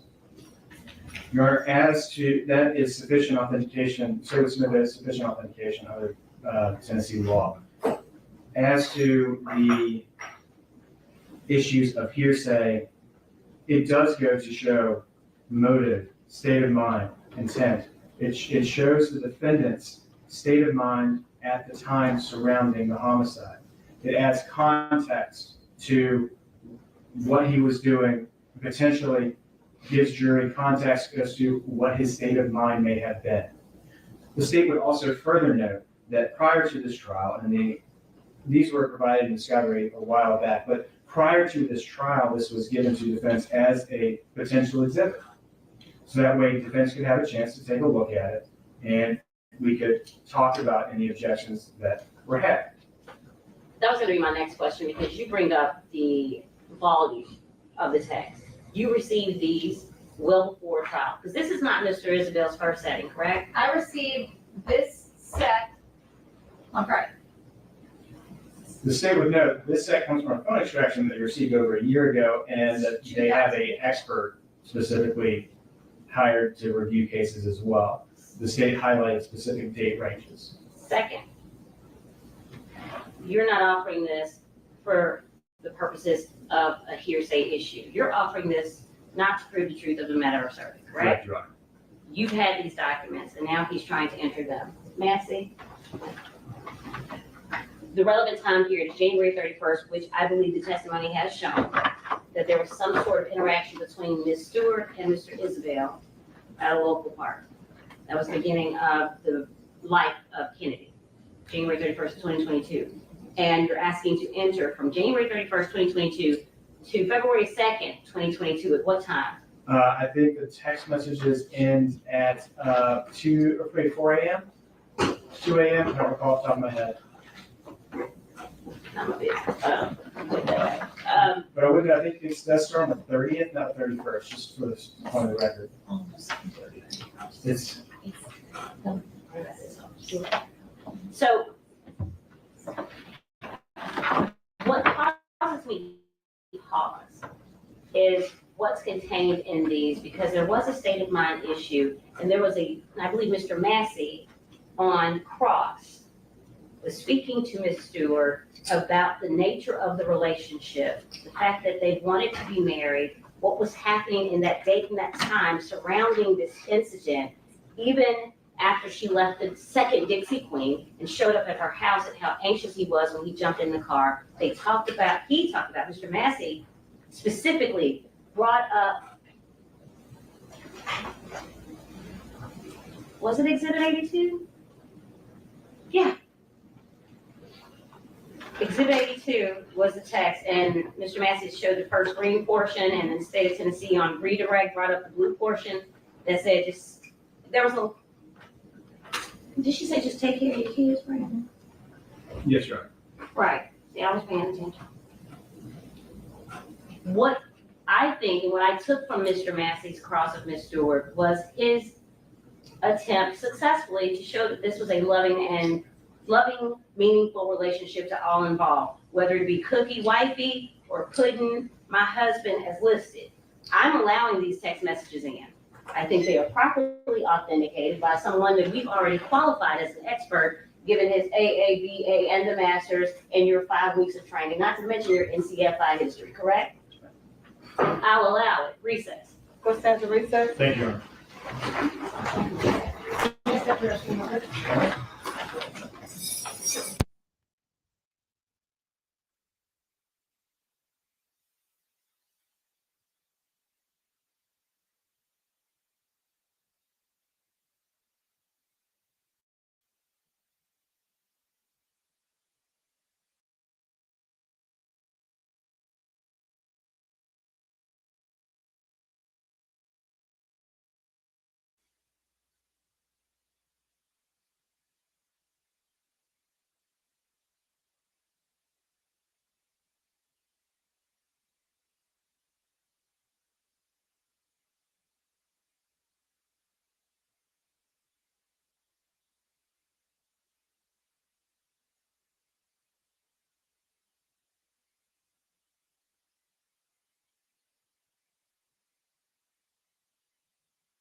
Welcome back. Back to work.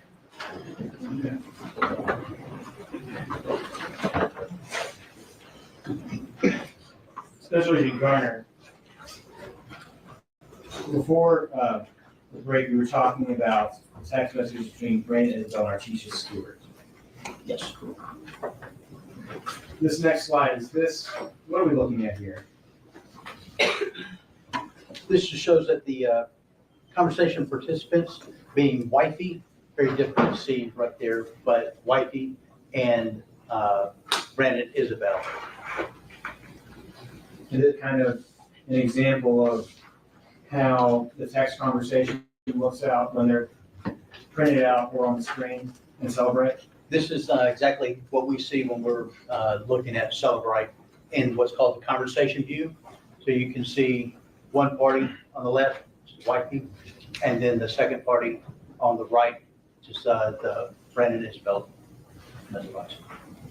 So here, the bubbles are two different colors, right? Blue and green. Yes, On the printed copies that you were just looking at, are they also that blue and green? yes. When looking at these conversations, who's blue and who's green? In this one, Artesia Stewart is blue and Brandon Isabel is in green. So these are messages from Brandon Isabel's phone to Artesia Stewart's phone, correct? Yes, that's correct. So his are green on the right-hand side, hers are blue on the left-hand side. Yes. Now, going back to the call log, did you notice any phone calls with Danielle Hoyle in Brandon Stewart's call log? I did not. Did you notice any type of audio or video communications? There was a FaceTime call to Danielle. When was that FaceTime call? That FaceTime call was at February 1st, 2022 at 10:02:57 seconds in the evening. So going back and looking at the call log, is that the only voice or video communication via phone or FaceTime that appears from February 1st to February 2nd of 2022 between him and Danielle? Yes, it is. And the time of this FaceTime call was at 10:02:57 p.m. on the 1st? Yes, sir. Where was Brandon Isabel's phone at that time? Looking at the significant locations, you've got 10:02 and 52 seconds and 10:02 and 59 seconds. Those are the two that I have highlighted, which puts those location points on this map. So that device was sitting in the parking lot there at Wolf Creek Lane and Wolf Creek Parkway. So this is after his phone has left Levi and Sedgwick. That's correct. In the evening, the second time it went Yes. to that area of town on the Yes, sir. 1st. After this, does his phone then go to Walmart? The device leaves that location and goes to Walmart. Correct. Then after that, it goes to his house? That's correct. Then after that, it goes to Yes.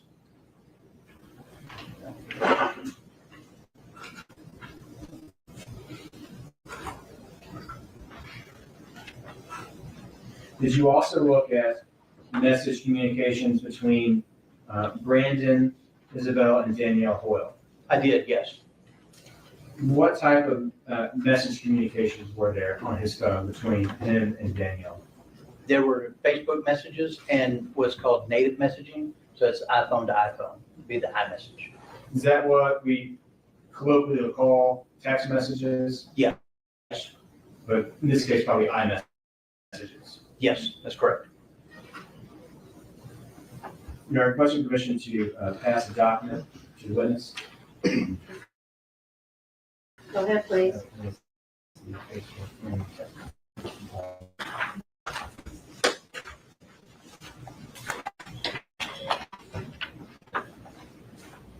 Special, Yes. what is it?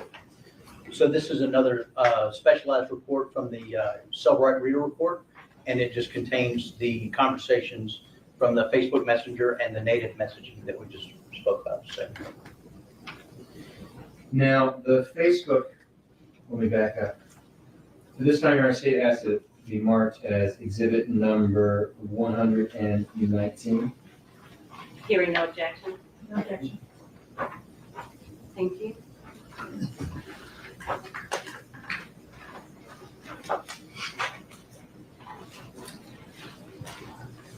And if you could pass that back to the witness, please.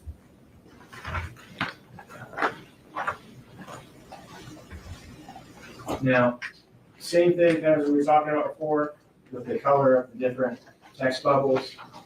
Blue on the left, that's going to be Danielle, the person receiving the text from the defendant and sending text to the defendant. And green on the right, that's going to be Brandon Isabel's phone. Correct, yes. Okay.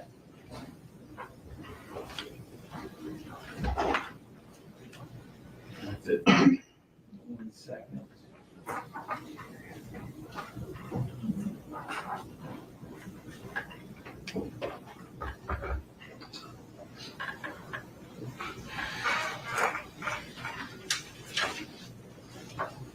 Now, looking at the Facebook Messenger messages, which I think is the first page of Exhibit 119. When do the Facebook Messenger messages begin? You can see the date and timestamp on that message. It's 2/1/2022, 11:39 and 53 seconds PM. So this is at February 1st, 2022 at 11:39 PM and 53 seconds Memphis time. Yes, sir. Were there messages available on Facebook Messenger between Brandon Isabelle and Danielle on his phone before that message? No.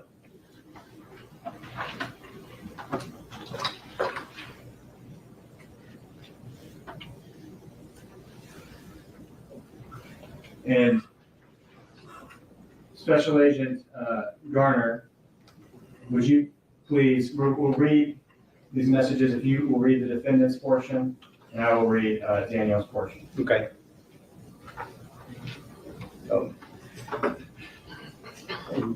Yeah, We'll start there at the first one. So it says, N-word, I got ways to text you. Either stop playing or wake up and text me back. Show me Kennedy, and I'm gonna get her tomorrow night if that's cool with you, since I'm off Thursday. When was the next message sent? The next message is the next day, 2/2/2022, and see it right there at 12:02 and 21 seconds AM. So midnight, a little after midnight. And that message, well, good night, dude. Give her a kiss for me. Just miss her. That's it. Love y'all. Now, thinking back to the maps and location data, on February 2nd, 2022, at 12:02 and 21 seconds, Brandon Isabel's phone was at the Walgreens at Rain and Elvis Presley Boulevard, correct? That's correct. That's after leaving the area of Levi and Sedgwick, correct? Yes, Going to the area near the shopping center across from the Walmart, correct? that's right. Then to Walmart, Into Walmart. back to his home, correct? Yes, To Mud Island, yes, and then to Walgreens, correct? that's correct.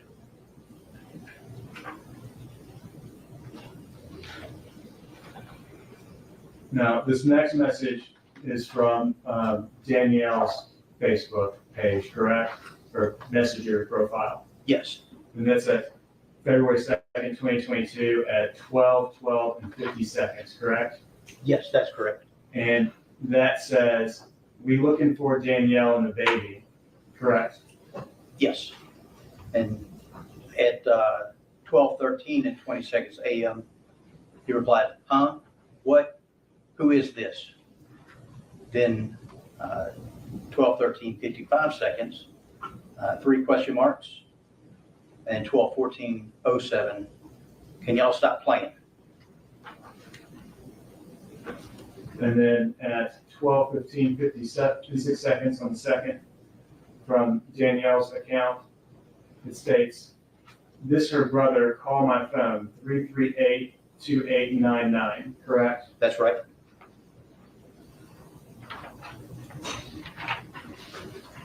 What does Mr. Isabelle say in response? Finna send my address. I'm about to head home.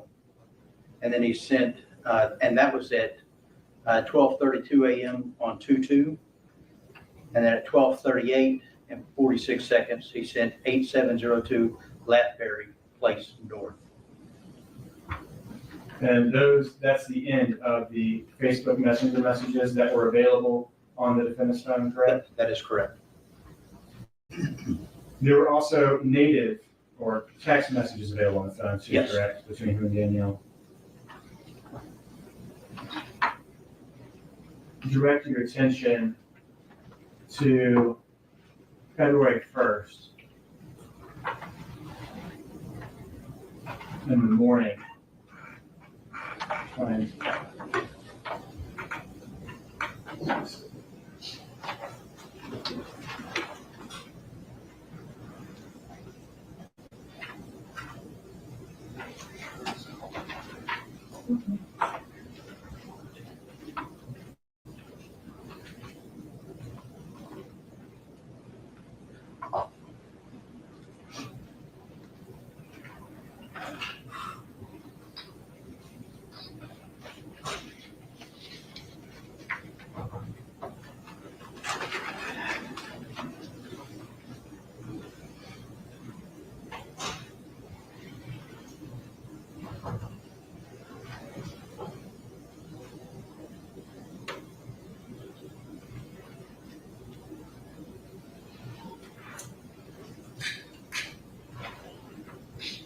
All right, so going to page 28, the second blue bubble beginning at February 1st at 8:10 a.m. and 30 seconds.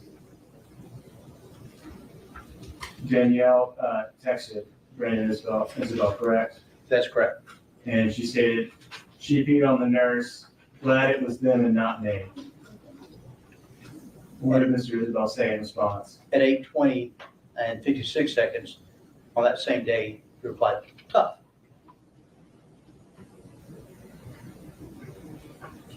Then at 8:22:36, Danielle says, IKR, I know, right? You okay? At 8:23, he replied, yeah.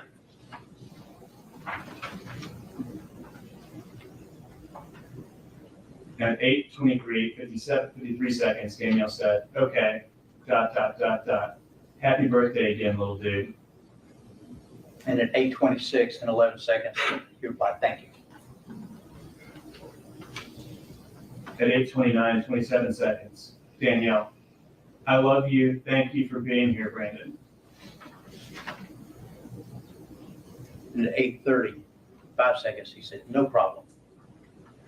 And then 8:30 and 20 seconds, he said, thanks for being understanding. At 8:31:34, Danielle texted, you okay? And at 10:27 a.m., he said, how's she doing? At 10:29:53 seconds, Danielle said, she been asleep still. I'm gonna wake her up in a few. And at 10:30 and 5 seconds, he said, oh, okay.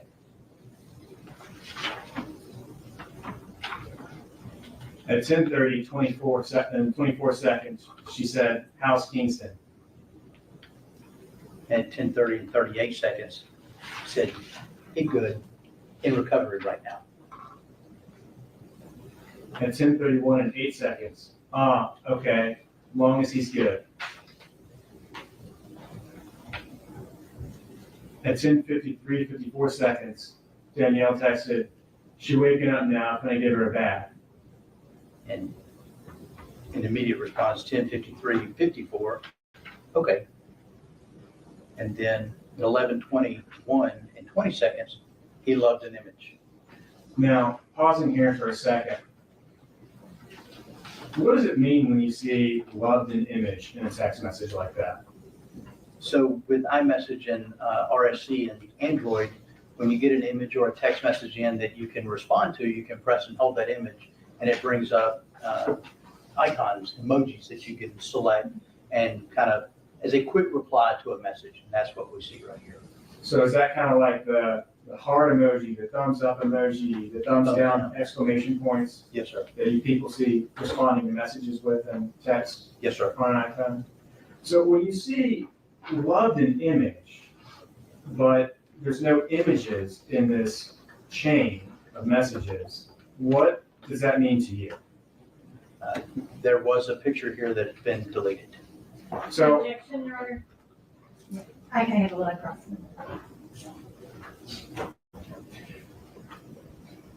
let's talk about when someone puts a like or a love on an image or a text message. When they do that, what happens inside the phone as far as the data of the phone? So the database inside the phone records each interaction. And it's called, each transaction is given what's called a row ID. And it's just like an Excel spreadsheet or ruled paper.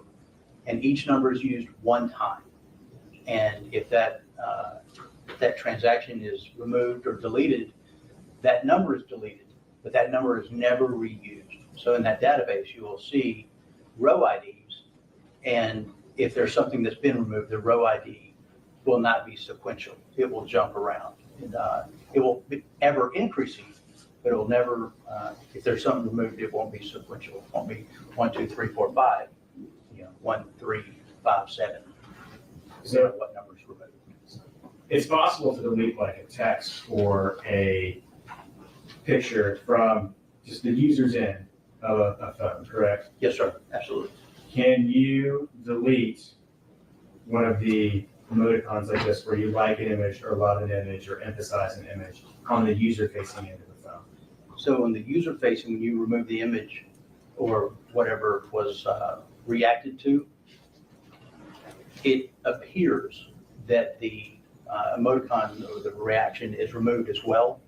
But in the database, it is not. Only the initial transaction is removed. So the supplemental, the like, is still there, which is why we can see it when we do our extractions, because it's reading that row ID line by line. So whatever was loved is no longer in the database. So, but the database still shows that something was loved.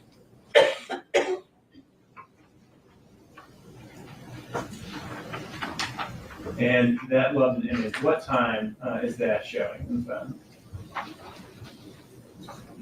That's at 11:21 and 21 seconds on February 1st. And then going on to the next page, is that another the same thing? So it loved an image? Yes, 11:21 and 24 seconds. And then it skips to 6:34 p.m., 39 seconds. Says, y'all straight? At 6:36 and 2 seconds, Danielle texted, I'm gonna go get her medicine. They just called, said it's ready. And at 6:36, 19 seconds, you replied, what medicine? At 6:44 and 23 seconds, they said she got low iron. And at 6:51 and 46 seconds, says, okay, take care of that. Is this because you was low? At 6:56 and 23 seconds, yeah, both of us taking it. And 6:56 and 32 seconds, okay, good. At 7:02 and 35 seconds, yep, WIDing, what are you doing? At 9:24 and 24 seconds p.m. says, hey, what Kennedy doing? So let's pause there. 9:24 and 24 seconds on February 1st, 2022. Where was Brandon Isabelle's phone? The device was leaving the area of Sedgwick and Levi. Leaving the area of Sedgwick and Levi after having been there on that street for the second time that day, correct? Yes, And it's leaving from Sedgwick and Levi to go to the shopping center near the Walmart by Stage Road. That's correct. And then from that parking lot, that's where the FaceTime call was made from, correct? At 10:02 PM, yes, sir. And then at 9:36 and 48 seconds, he sends 3 question marks. And then at 9:51:19, said, guess you didn't talk to me then, or you sleep. Well, good night. Kiss her for me. Then at 10:04 and 35 seconds PM, said, well, I tried to FaceTime you to see her. Just ain't seen her since this morning. Just call me when y'all wake up, I guess. And then 10:17:59 that evening. Why not my stuff ain't going through? Dude, what is she doing? And then 11:11 and 40 seconds, send me a pic of her. At 11:11 and 40 seconds, where is Brandon Isabelle's phone? It's on Mud Island.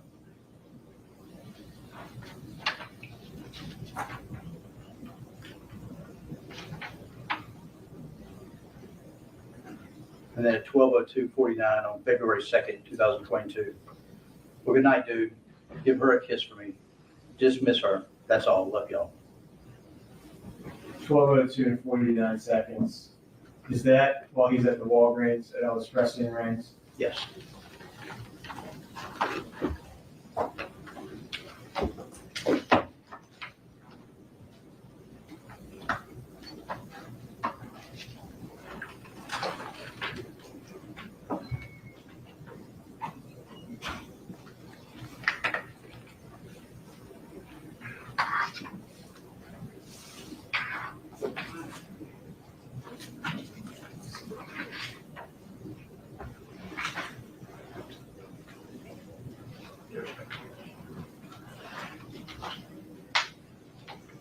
Did you also look at device locations for Artesia Stewart's phone? Yes. I did the same thing with Artesia's phone that I did with Brandon Isabel's phone. So I extracted the location, the significant locations information from that. I uploaded it into Cellhawk to be able to map it out.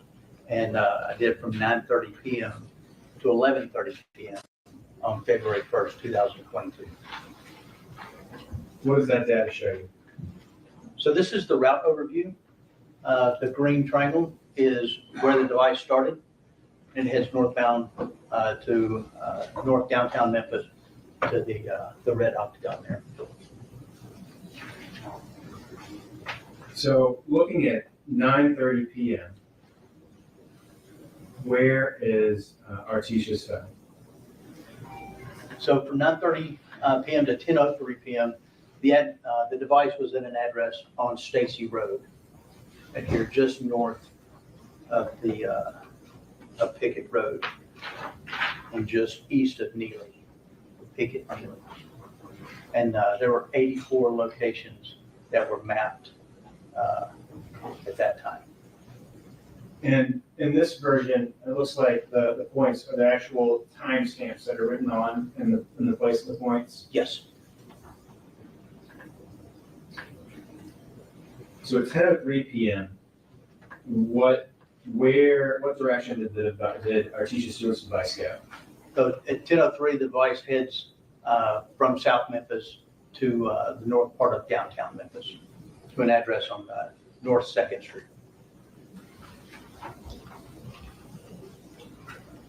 And so how long is it traveling for? From 10:03 to 10:28, so 25 minutes. Well, let's go back one slide. There's a red flag there in the middle, or kind of in the lower 1/3 of the pink box. What is that red flag? That pin, that's from the earlier mapping of the Brandon Isabel's phone. That's the homicide scene. And so that's Levi and Sedgwick? That is, yes. During this time window, does her phone go to Levi and Sedgwick, the area of Levi and Sedgwick? It does not. So at 10:03, because let's going back one more slide. At 9:30 to 10:03, it's at the house on Stacy, correct? That's correct. From 10:03 to 10:28, it's on the move north towards Second Street, you stated? Yes, sir. What time does it arrive and where does it arrive? And I have that call out button right there to show it at 10:28. That device arrives in the area of the North Second Street, and it was there from 10:28 to 11:27 p.m. And you've got 25 location hits right there. So it's there for approximately an hour. Yes, Looking down kind of at the path at which it came, kind of looking bottom middle, where it turns on to Second Street, is that Chelsea it's coming off of?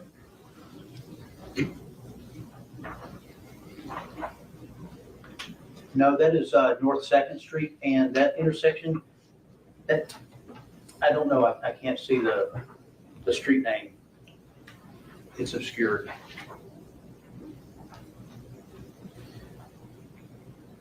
But it's there on North Second, close to, is that Brickford to the north?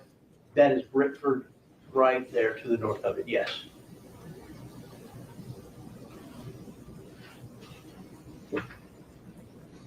And the device stays at that location until 11:27 p.m., correct? Yes, sir. Did you also look at browser history or web history for Brandon Isabel's device? I did, yes. So explain kind of how browser history works on a mobile device.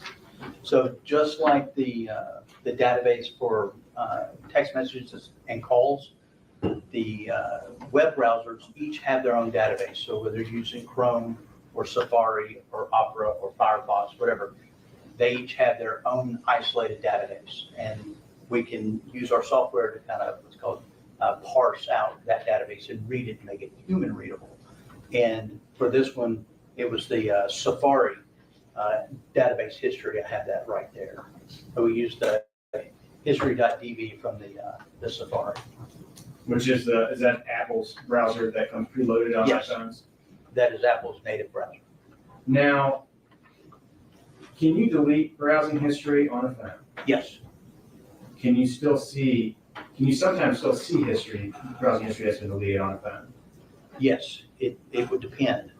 So a lot of what phones do to operate very smoothly, they use what's called write-ahead logs, WALs, and journaling. All that is that phone is writing information to a faster piece of the memory so that you can get instantaneous results of what you're looking for. And when the phone kind of slows down or has a minute to breathe, it then writes those transactions to long-term storage, which is that database right there, that history.db. So there are write-ahead logs, and oftentimes write-ahead logs will contain information in them that have been deleted from the actual database itself. So yes, there are times that you can receive or view history that's been deleted from the database because they're in the write-ahead logs. And there's actually an event called wear leveling, where the device will manage its storage to make sure that you get the best bang for your buck, the longest usage out of it without having bad sectors and corrupt memory. And this actually moves the data around on your phone without you interfacing with it at all. And that actually leaves crumbs of that data in other areas. Our software can read that as well. So the software can pull together these artifacts Yes, and put it together in a way that you can read it and yes, celebrate. yes. Your request permission to pass the document to the witness. Okay.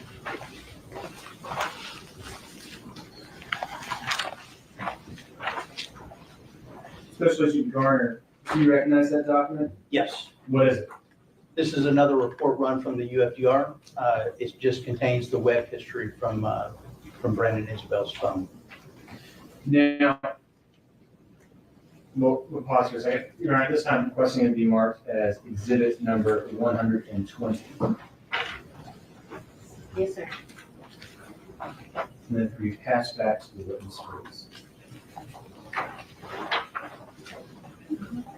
Now, when you looked at Mr. Gray and Isabel's search history, did it show whether any of the search or browsing history had been deleted? Yes, How much of it had been deleted? all of it had been deleted. Were there items recovered? Yes.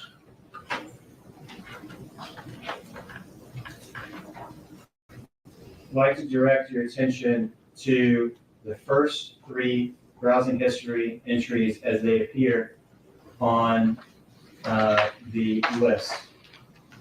And it might be difficult to read from there. I'm going to launch it on the laptop. Am I requesting permission to publish? Go ahead, please.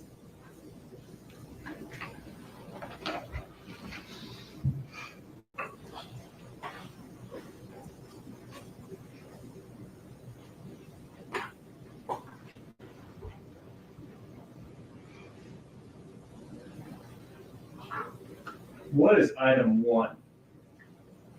Item 1 was a website that was visited. The title of it was, "Can all bullets be traced back to exact gun that fired them?"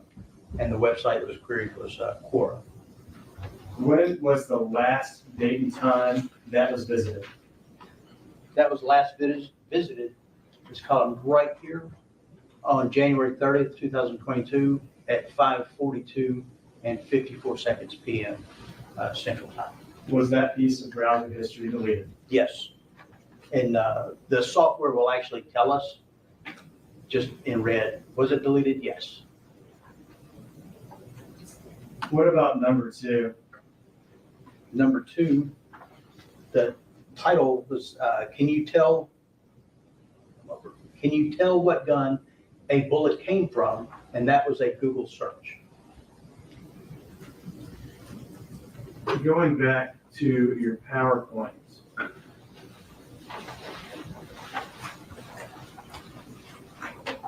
What is this that we're looking at here? So I took that second column, that URL, and I wanted to kind of break it down so we can know kind of how Google searches work. So what you've got here is the query, the Q, and then can you tell what gun a bullet came from? From Safari. But what you've got right here, that OQ, that's what's called the original query. That's what was actually typed. The query is what Google kind of autofill for you. You know, when you start typing, Google starts suggesting. So what was actually queried was, can you, OU, tell what bullet? And from that, Google gave us, can you, or not gave us, but suggested, hey, search this. Can you tell what gun a bullet came from? From that, from what was typed right here to what was actually searched right there. And is this kind of the same thing that you just explained? Yes. So the original query is what was typed into the search bar by the user. And then the query is what was filled in by Google and then searched. So going back to here, looking at entry number 1, is that a Google search? No, that is that's a website that he directed to from the Google search. So a Google, and when we look at these, is number 1 the most recent in time or oldest in time? That would be the most recent in time, and then we're descending in time. So we're going back each time with Yes. each number. 5:42, 54 seconds, 5:42 and 30 seconds. So we're going backwards. So the search query starts with number 3, correct? Yes, Goes to number 2, correct? yes, And then number 3, that is a link that he clicked on to go to that web page. yes. And the title of the page. Now, where do you see that on your browser when you're looking at a website? So when you open up a browser, you have the tabs at the top because everybody's tab browsing now. The title of the web page is actually in the tab of that browser, and that's what what would be displayed in the tab of that browser. So on January 30th of 2022, at 5:42 and 30 seconds PM, Brandon's phone Googled the operator of that phone. Can you tell what bullet a gun came from? Yes, And then whoever was operating that phone clicked on the link to a web page titled, "Can all bullets be traced back to the exact gun that fired them?" that's correct. Going back just slightly before in the history, what was searched at 5:42 and 29 seconds PM on the same day, January 30th, 2022? You can see the query right there, NBA games today, on the Safari browser. And that's what we get right there, NBA games today, Google search. So going from NBA games today to can you tell what gun a bullet came from, what's the time difference between those two queries? They are right after each other, 5:42:29 and then 5:42:29. So it appears that the query, whoever was operating the phone went straight from querying about NBA games today to can you tell what gun a bullet comes from? Yes, sir. Going back just slightly further.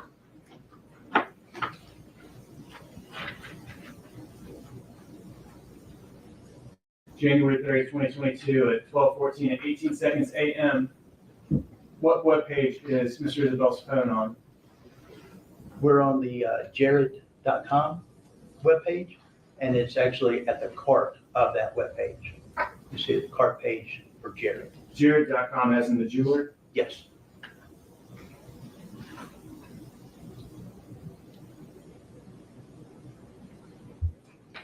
And as we scroll down, is this more web queries on jared.com? Yes, and you can see the personalized.jared.com. Those are pages within the jared.com domain. And the title, wedding rings, watches, diamonds, and more. Jared, the gallery of jewelry.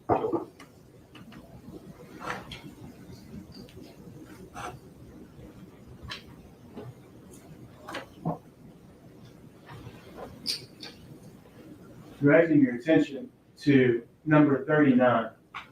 What do we see there? We've landed on a page that's jared.com/120 CTTW diamond colored stone couples ring. When was he visiting a page with that URL?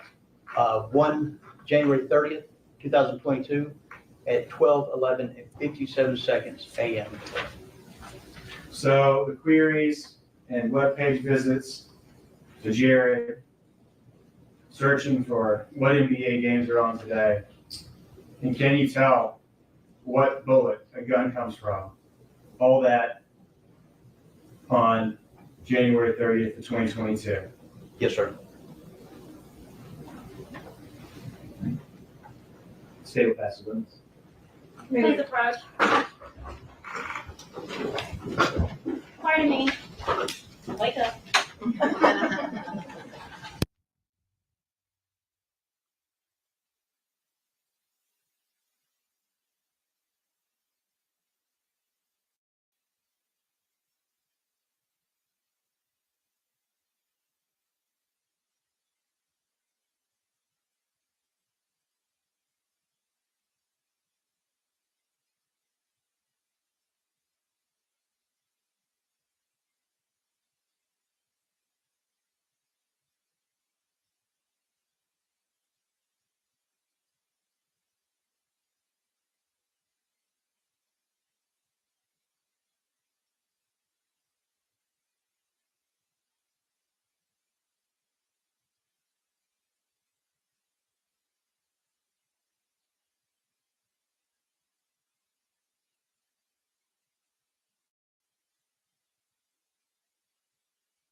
anyone.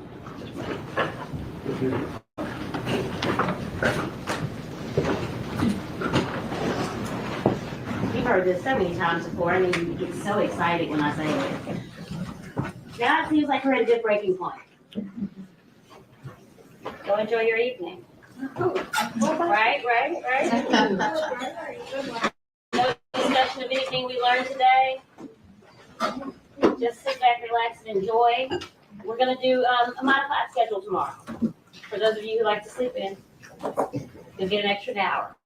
Just one extra hour. Just one. So the quicker I get you in, the quicker I get you out. So in the box at 10. And then we'll end by 4 so you can catch whatever sport. Okay? Sport. So enjoy.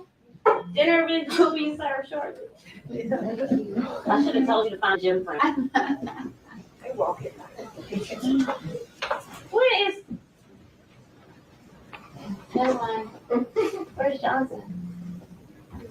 To help the people.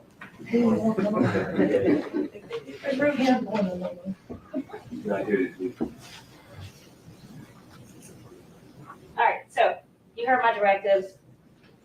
I need you all in the building no later than 9:30. I want you at this table no later than 9:35. I want them in that box at 10, and we get to work. We push through. You want Sunday off, you're gonna have to earn it. Okay? We are adjourned. All rise. This court now adjourned to 10 o'clock tomorrow morning.